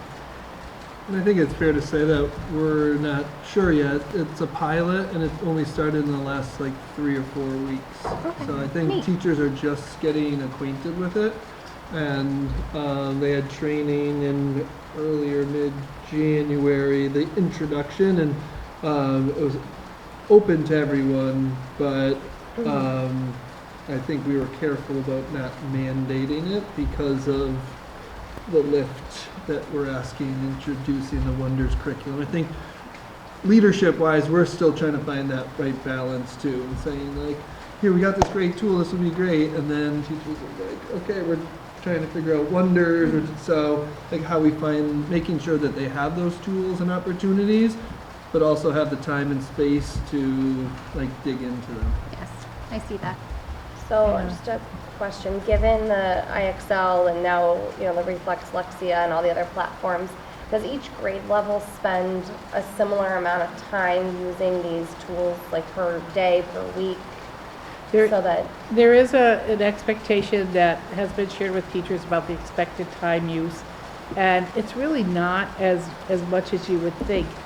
I believe it's about a half an hour a week for IXL to be using consistently, and Reflex is 20 20 minutes. 20 minutes, how many? 3 times a week. 3 times a week. Lexia, I'm not so sure about, but that's something we could certainly find out. And then we've been sending out, the Chromebooks on the Wednesdays for the kids to take home. So the Reflex and Lexi is something they can really do that's independent, that they don't need a, Yes. a teacher. Right. And Correct. we can track their usage too to see how much they're actually on. Yeah. So they only take their Chromebook home on Wednesdays? Everyone has, we said that they're doing it at least once a week, so we designated Wednesdays, but we do have some grade levels that are sending it home more than once a week. okay. It's part of the grant with the Chromebooks that we need to Yeah. make sure that it was being sent out. And we're a little leery about sending them home. It's part of the grant. We just worry about getting them back every day because so much of our instruction is tied into Google Apps for Education. If they're working on something on their Chromebook and each student has a device assigned especially to them, we can't take another student's device and let them use it. It really puts them at a disadvantage. So, we want to make sure they come, they're coming back and they're still working and they haven't been dropped or lost. So far it's been going well. Any other questions on that area? I have to say it's a lot of heavy lifting and a lot of work, but we're feeling pretty positive about the direction that we're moving in. The last area is social emotional growth and development and our school culture. And Mr. Rosenberg is going to talk a little bit about this area. He's been doing a lot of work with the PBIS. Yes, so we're going to continue. We implemented PBIS this year.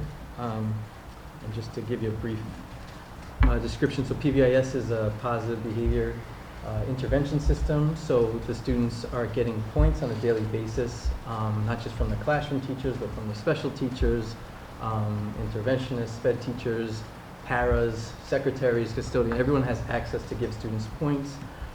We just reinforce the behavior on our 4 core values, which is our RAMS acronym, which is respect, accountability, motivation, and safety.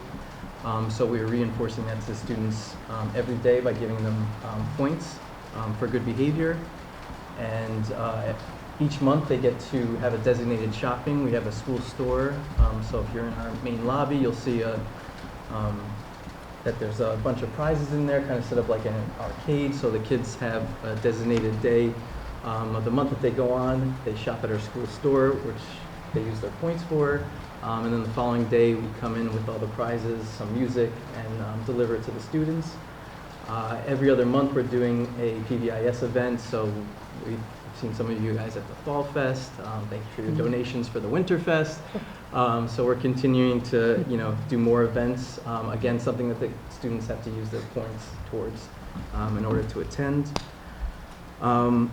We're going to continue to implement second steps. So each grade level is teaching second steps on Tuesdays or Wednesdays. It's a once a week thing. It is a social and emotional curriculum. It is so mandatory that they're teaching it at least once a week. So it helps talk about all different kinds of things with empathy and increasing social competence and being able to use I statements. So it really covers bullying prevention, child protection. It covers a lot, and each year it's aligned with the next grade level, so they kind of pick up where they left off. So it's always a fresh curriculum for when they get to the next grade level. We are doing monthly character traits. So before Ms. Desjardins and I got here, they did have already a team that put together monthly character traits. So every month we talk about a trait, the teachers go over it with the students, what it means, and then they will nominate 2 students from each class. We'll call those students down at the end of the month, and they receive rewards and certificates for that trait. Ms. Kogut, our PE teacher, we're starting a Girls on the Run. I believe it's grades 3rd and up. So she'll be 3 to 5. Thank you. 3rd to 5. Thank you. Oh, Thanks. sorry. So she tried doing it, and I know the pandemic. She only got, I think, a week or 2 into it, and then the pandemic happened. So It was one meeting, the second one got canceled because of snow, and then it was. and then it was done. Ah. It was a great 2 weeks, though. It's got to happen. All right. So Good to know. so she's already got herself trained. She is putting it out there for some families to come to be coaches, to volunteer to do that. So we'll be starting that in the spring.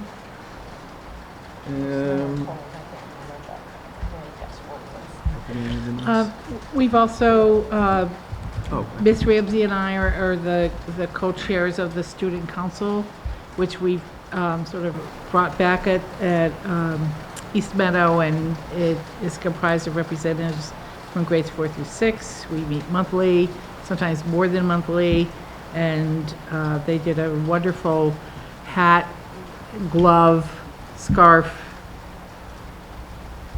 drive in before the holidays. We had lots of boxes full of new items that we brought over to Granby to go. And, they made signs, they were all over the schools, they did a really good job. So they're very excited about being part of that, and we're happy to be working with them. I forgot to mention, so the PBIS team, we joined the PBIS Academy. Joining PBIS Academy, it's basically certain schools in the region. We meet monthly, and they go over, a lot of things for PBIS, and some trainings that we can bring back to our staff. We do have a PBIS team that meets once a month, but being part of the PBIS Academy, we were given SWIS, which is a school-wide information system.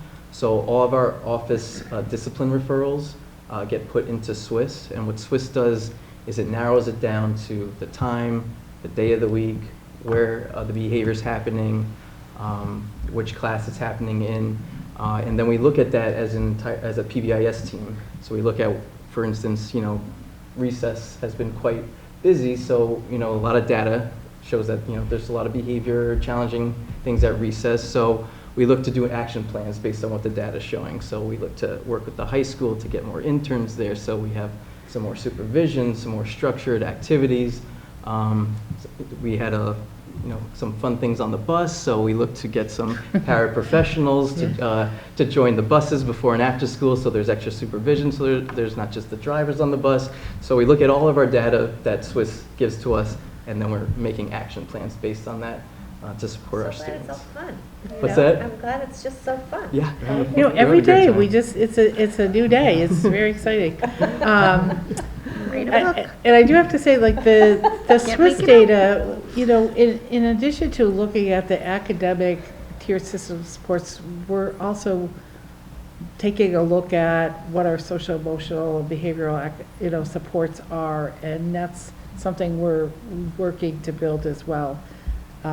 For example, one of the tier 2 interventions that we are using now through PBIS is setting up a check-in, check-out system for some of those students who may struggle getting to school every day, or they just need an extra pair of eyes on them, for encouragement or someone to listen or maybe take a little break with. So we've got that in place with our 2 counselors, and they've just been awesome and, totally on board with all of this work.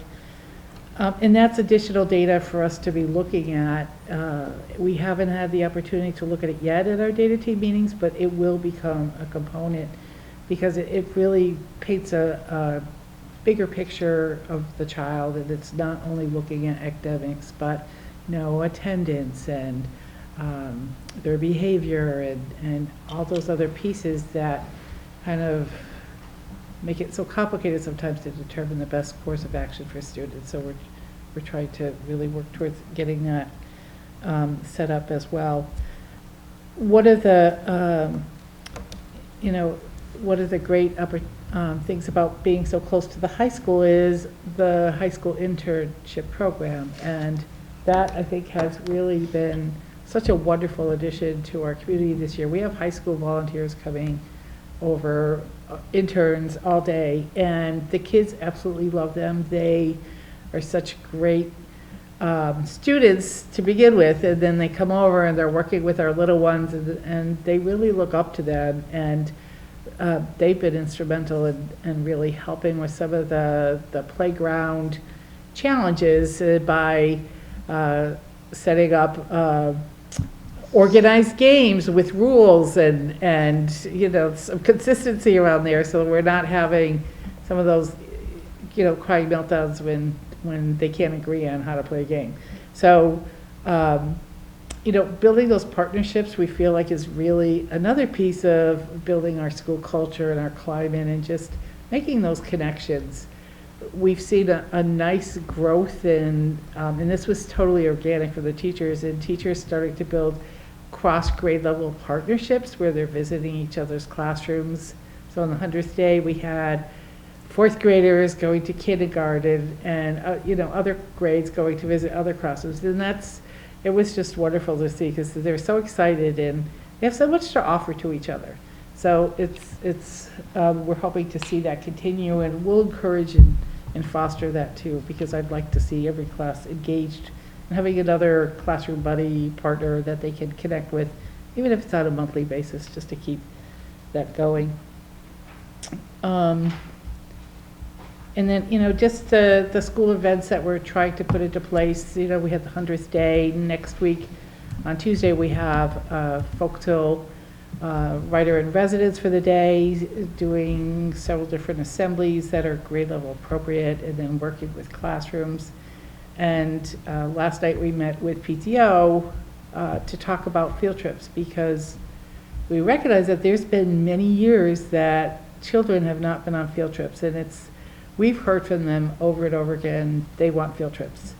And we want to give them to them, but we, have some hoops to overcome to get there. But right now we have every grade level scheduled, except for preschool, to go on 1 or 2 field trips this year. And we're really happy to say that, we're trying to make them affordable and doable, and teachers are really excited.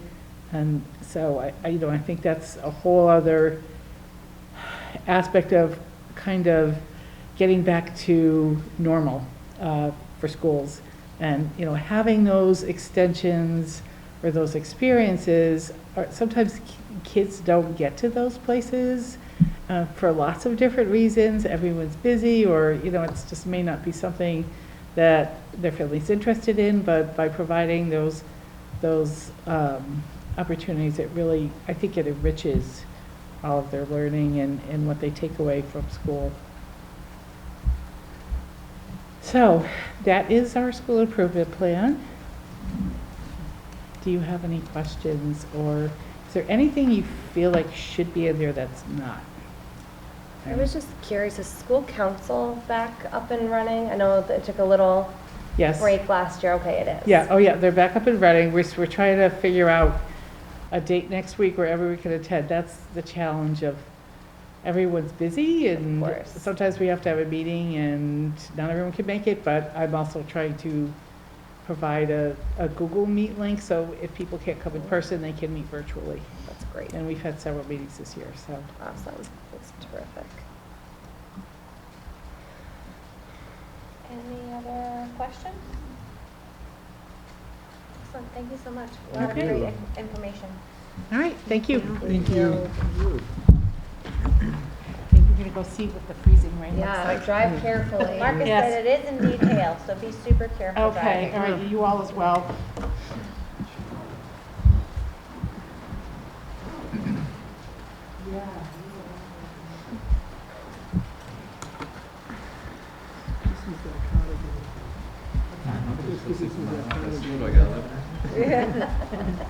Drive Kids safe, will be Ally. Nurse has comfortable Well cots. done. It was a grant. All right, next up is our enrollment dashboard The curriculum's and So, school choice discussion. I'm sort of assuming is going hand in hand, yeah? yeah, I don't know how much school choice discuss. I'll fill you guys in a little bit on kind of the leadership team met today. In terms of the enrollment dashboard, we had a very positive month. We're +6 students. That's 7 in, 1 is services only, but 7 in and 1 out in pre-K. But pretty clean, and again, in some ways, obviously things could change, but I think I know the trend around the area, state, has been a decrease in enrollment, and we've stayed pretty status quo with some increases recently. And of course, it ebbs and flows a little bit, but So the new enrollment relocation, that's like moved to town, right, Yes. those are residents. yes, Okay. yes, new residents. Perfect.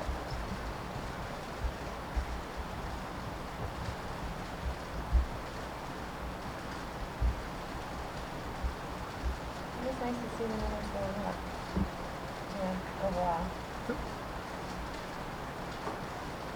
Any other questions or comments on our dashboard? We had no withdrawals, right? One One withdrawal in pre-K. withdrawal. Where, So as the, Pre-K. so for this month, for example, 944, 45. because there were 5 new enrollment relocation, are those now reflected in the school choice seats remaining to keep that number where we had wanted it? No, that's a good question, but those numbers haven't changed based on what Okay. the school committee had allocated. Okay, so like, say like Right. grade 1, for instance, because there was one, relocated, should we then look at the fact that there's only 1 school choice seat remaining? Because clearly that was to get us to that number. I guess that's just, Yeah, I think that's a good segue to the school choice conversation, because I think that is something that we're gonna have to decide, this committee's gonna have to decide how that wants to be handled for next year, based on the conversation with the leadership team today. I anticipate very, very few openings in school choice, specifically at East Meadow for next year. I mean, if you look at these numbers right now, the places where we might propose a seat or 2 or 3, even there, it is a bit of a challenge. So for DESI, the state asks that the school committee basically votes to participate in school choice or not. I would expect we will participate in school choice. But it's going to be really difficult come March to open up seats anywhere at East Meadow, I anticipate, with maybe an outlier or 2 opening up a seat or 2 or 3. So I think, 1, I want to prepare you all for that conversation, and 2, prepare the community, or anyone who might be watching, that, we are getting close to that, if not in some places over 60 students per grade level. The plan right now is, it looks like our kindergarten will go into 2 first grade classes, which will help us capacity-wise. But that grade right now is 35. We expect 1 from Children First. 36 right now, and 1 from Children First, so 37. So even there, you're looking at 18, 19. So I think the question for us would be, not, if we don't open seats in the end of February, March, do we revisit this in July, August, when some things have changed? Of course, some families will have made some decisions by then. But We- people make adjustments all the time. So Yeah. that would be my initial, because I feel like sometimes when we're making these decisions, we're doing it with data that we have now. We don't know Yep. what we don't know, so we make a guess, and then what we thought was going to happen didn't happen, and we're like, oh, well, if we had known that we were gonna lose 4 people or whatever, we could, make that. So I would definitely like to have that on our radar to revisit in summer, maybe the first meeting, end of July or early August, whatever, however our summer meetings schedule out. Yep. And So- it's a whole new committee too. It'll be, potentially 3 new members of the committee. So you're saying we would do, Whatever we we're would gonna do. vote to potentially continue with school choice. We would vote with whatever potential numbers we're kind of comfortable with based on the numbers that we have, but we could always look to revisit it. Right. Which is exactly what we did last year. Yeah. We- And so I And it think. might even be September, right? Like, Right. I think you're right, we talk about it in July, but a decision might not get made until September mean, if we're and- that tight. And I would say, I would like to be able, I think regardless of what we say now, people will still reach out to us, They and already are. they already are, so we can collect that information, and Yeah. then when seats come up, we can, if it's, if we have to do a lottery or whatever, we can do Yeah. that based on what it is, but I don't wanna put ourselves in the position where we're making a decision that becomes final that, based on people in, out, whatever, but I think we can, we have room in the older grades, the 7 through 12, that we can make whatever, and we can look at those numbers. So you'll make proposals for us for our next meeting? That's the plan. Okay. That's the plan.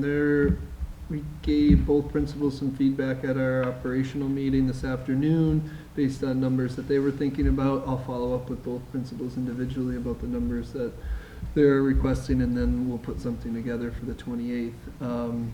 So yeah, I think you're right that even when we talk about the budget and those things, we're building things based on projections. I think we all need to be prepared. Some people who may have older siblings and things are going to have potentially some difficult decisions to make, and we recognize that. It's not a problem that we've created. It's just we've had some residency increase, and our classes are being filled with residents, and we're topping them off with school choice, but we're to the point that we don't want to be creating extra classes through school choice because we couldn't sustain that, both in terms of space or capacity. So, we're right at that point, and we know that we're a year or 2 out from some larger resident numbers based on the census. I think it goes a 52 and then a 58 in residents, and that 52, I think, will be going into pre-K3 next year. So again, stating it for all of us and for the public that it's a really difficult decision. I think we're grateful and fortunate that people want to send their students to the Granby Public Schools.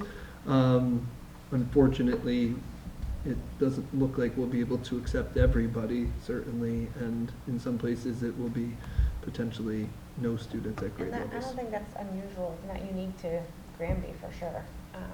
So it'll be more of those fun discussions that we get to have, but, it'd be interesting to see what the proposals are. We've already limited some of them, like grade 4, grade 6, we haven't taken any in a bit, so, we'll see how it goes, but, so for the next meeting, you'll have some, I anticipate we'll have a proposal for each grade level. excellent. Any other questions on the dashboard? Okay. Well, as you say, that grade 4 and grade 6, but that grade 4 actually has a lot of non-residents currently in it. It was I was one looking of those grades. at school choice seats open currently for 22, 23. Right, because we have quite a few filled, right? Am I reading that correctly? It's just there was no available, and we didn't have any, but we didn't open any seats last year for grade 4 or grade 6.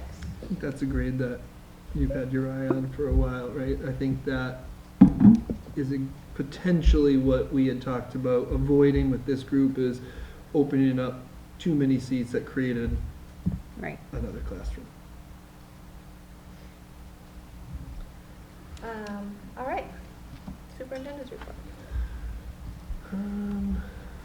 Marcus took half of what I was going to say, so. Bingo for books next week. Yep, I have bingo for books. Granby Public Schools, just want to make sure the public knows we are on winter break, February 18th through 26th. Central office and administration for both schools will have some availability during that work, but again, I would encourage anyone looking to visit or to meet with school or district leadership to try to schedule an appointment in advance, because we do try to have people take their vacations during times when students aren't in session. Bingo for books is Wednesday, February 15th, 6 to 7:30 p.m. The event is sponsored by the PTO and will be held here at East Meadow. There'll also be a bake sale, so bring your cash. There will be a bake sale, so bring your cash. Ishu Bumpus has been mentioned a couple times. He'll be coming to East Meadow. He specializes in storytelling and creative writing. There will be assemblies for each grade levels, and then he'll spend some time in the third grade classroom to extend their learning of folk tales and the writing process, as that is in the third grade frameworks. Junior senior high school has a sports themed dress up day this Friday, February 11th. Spirit Week is next week. Themes are being announced tomorrow that will conclude with a pep rally next Friday. Is Friday the 10th? Yeah, Friday the 10th. Friday the 10th, sorry. And then the class of, Marcus mentioned this too, the class of 2026 is hosting Granby's Got Talent on March 10th. That will be in the East Meadow Gym, 6 to 9 p.m. And admission will be $10. So looking forward to those events. Excellent. That's it? That's it. Any questions? All right. Finance and operations. I have two things to report on. Stephen and I met with Chris Martin on Friday. One of the things that we talked about was the RFP for the kitchen, the request for proposals. Stephen and I and Adam are going to work on drafting the RFP and submitting it to Chris to make sure that we are all set with it. He's the procurement officer for the town, so he'll have the final say on that. So I think that is going to move the process along a little bit quicker if we take the lead on getting that process started. So we'll help ourselves out with that. And then the other thing is tomorrow the bid for transportation is going out. It's a joint bid with Belchertown and Ware. Ware is the lead school district on receiving the bids for student transportation, and that is said it opens tomorrow, and then it is open for a month. So. I know I talked with Adam about this prior, but before that bid, was there like kind of a recount on how many students we have riding the buses, if we still need the same number of buses that we had the last contract? So the proposal or the request with the bids, it has gone out with our current number of buses and current student riders. And so when I went through the request in terms of bus routes, what the contract will allow us to do is the bus company, whoever wins the contract, will have, by August 1st, is going to submit, what their plan is for routes for the following school year, and then the superintendent designee can request changes to the number of routes, length, direction, duration, stop, all of those things, if it is in their opinion necessary for the students. So we will have some options. How that will provide savings, I think that is the conversation that'll come later. But to build the bid, they're using the current data. Okay, with that flexibility of the route potential changes, is there the flexibility in also dropping or adding a bus. So I think that's what that should allow us Okay, to. I wasn't sure if they were like, to you can examine. change your routes, but you put in for X amount of buses. I wasn't sure if that was. Well, it says number of routes is one Okay. of the things that could be considered, and we were talking about this, maybe East Meadow ridership is more, we know there's more, so maybe there's an extra bus at East Meadow that's not the high school, because with many of our juniors and seniors driving, they're not taking the bus anymore. As much as I encourage the big yellow limousine, they don't always want to be on the big yellow limousine. Tried that line at my house, by the way. It wasn't quite it- received well, but I'm still gonna continue it, 'cause I All right. enjoyed it. That's Yeah, all. I have had that same question for Todd and Adam and pushed that back to where about that exact question, if we could see a reduction. I know challenges, it's like inconsistent versus both buildings and AM versus PM, so getting a better idea of those numbers will be helpful, so. CES? So we did meet on the 25th of January. We just, TMS presented a budget update review, so because we meet every other month, they tend to do that almost at every meeting because it ends up being almost quarterly. There was also a capital improvement request update, just talking about how funds would be released. And then there was an annual highlights review and the executive director's report, which just talked about conferences coming up and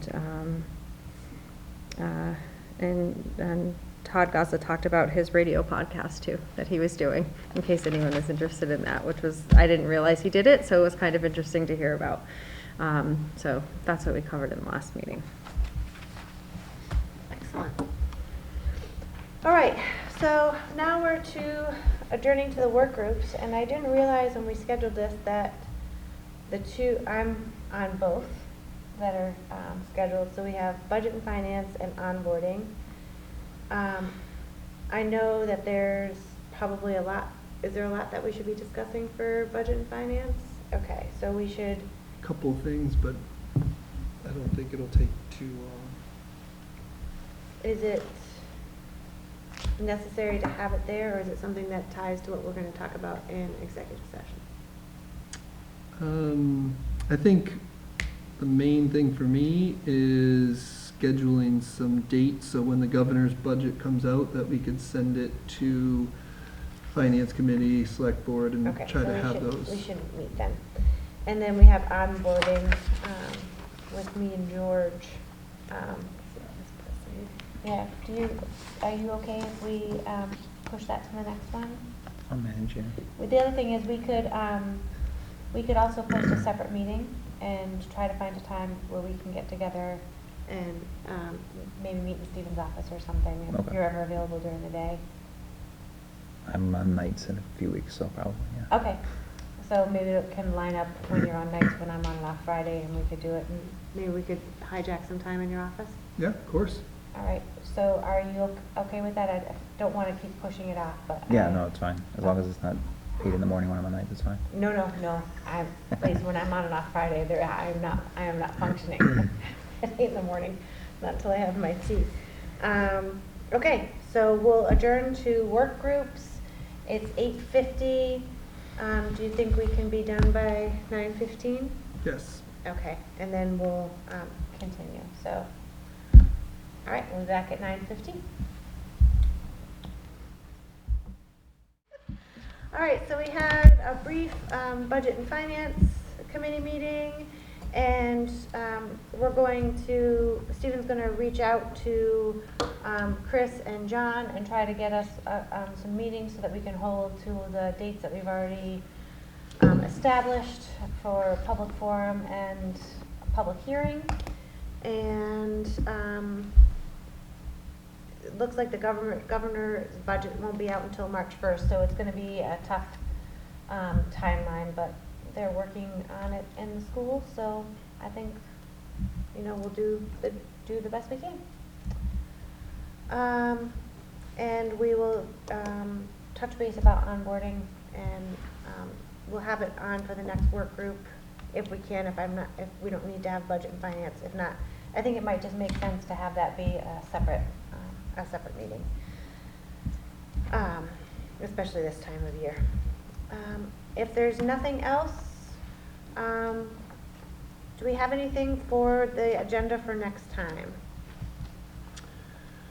School choice. John and Abigail Adams students are coming. Have they been invited? Yes. Is it just the students? Because I didn't see an email, maybe I missed it.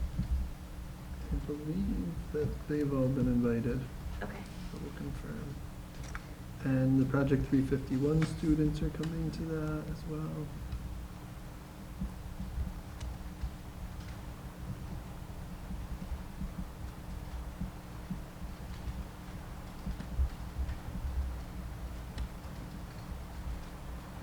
School choice. Anything else that anyone can think of for next time? Well, if anything comes up, we can move it along. Yep. So one of you will have to do the roll call vote.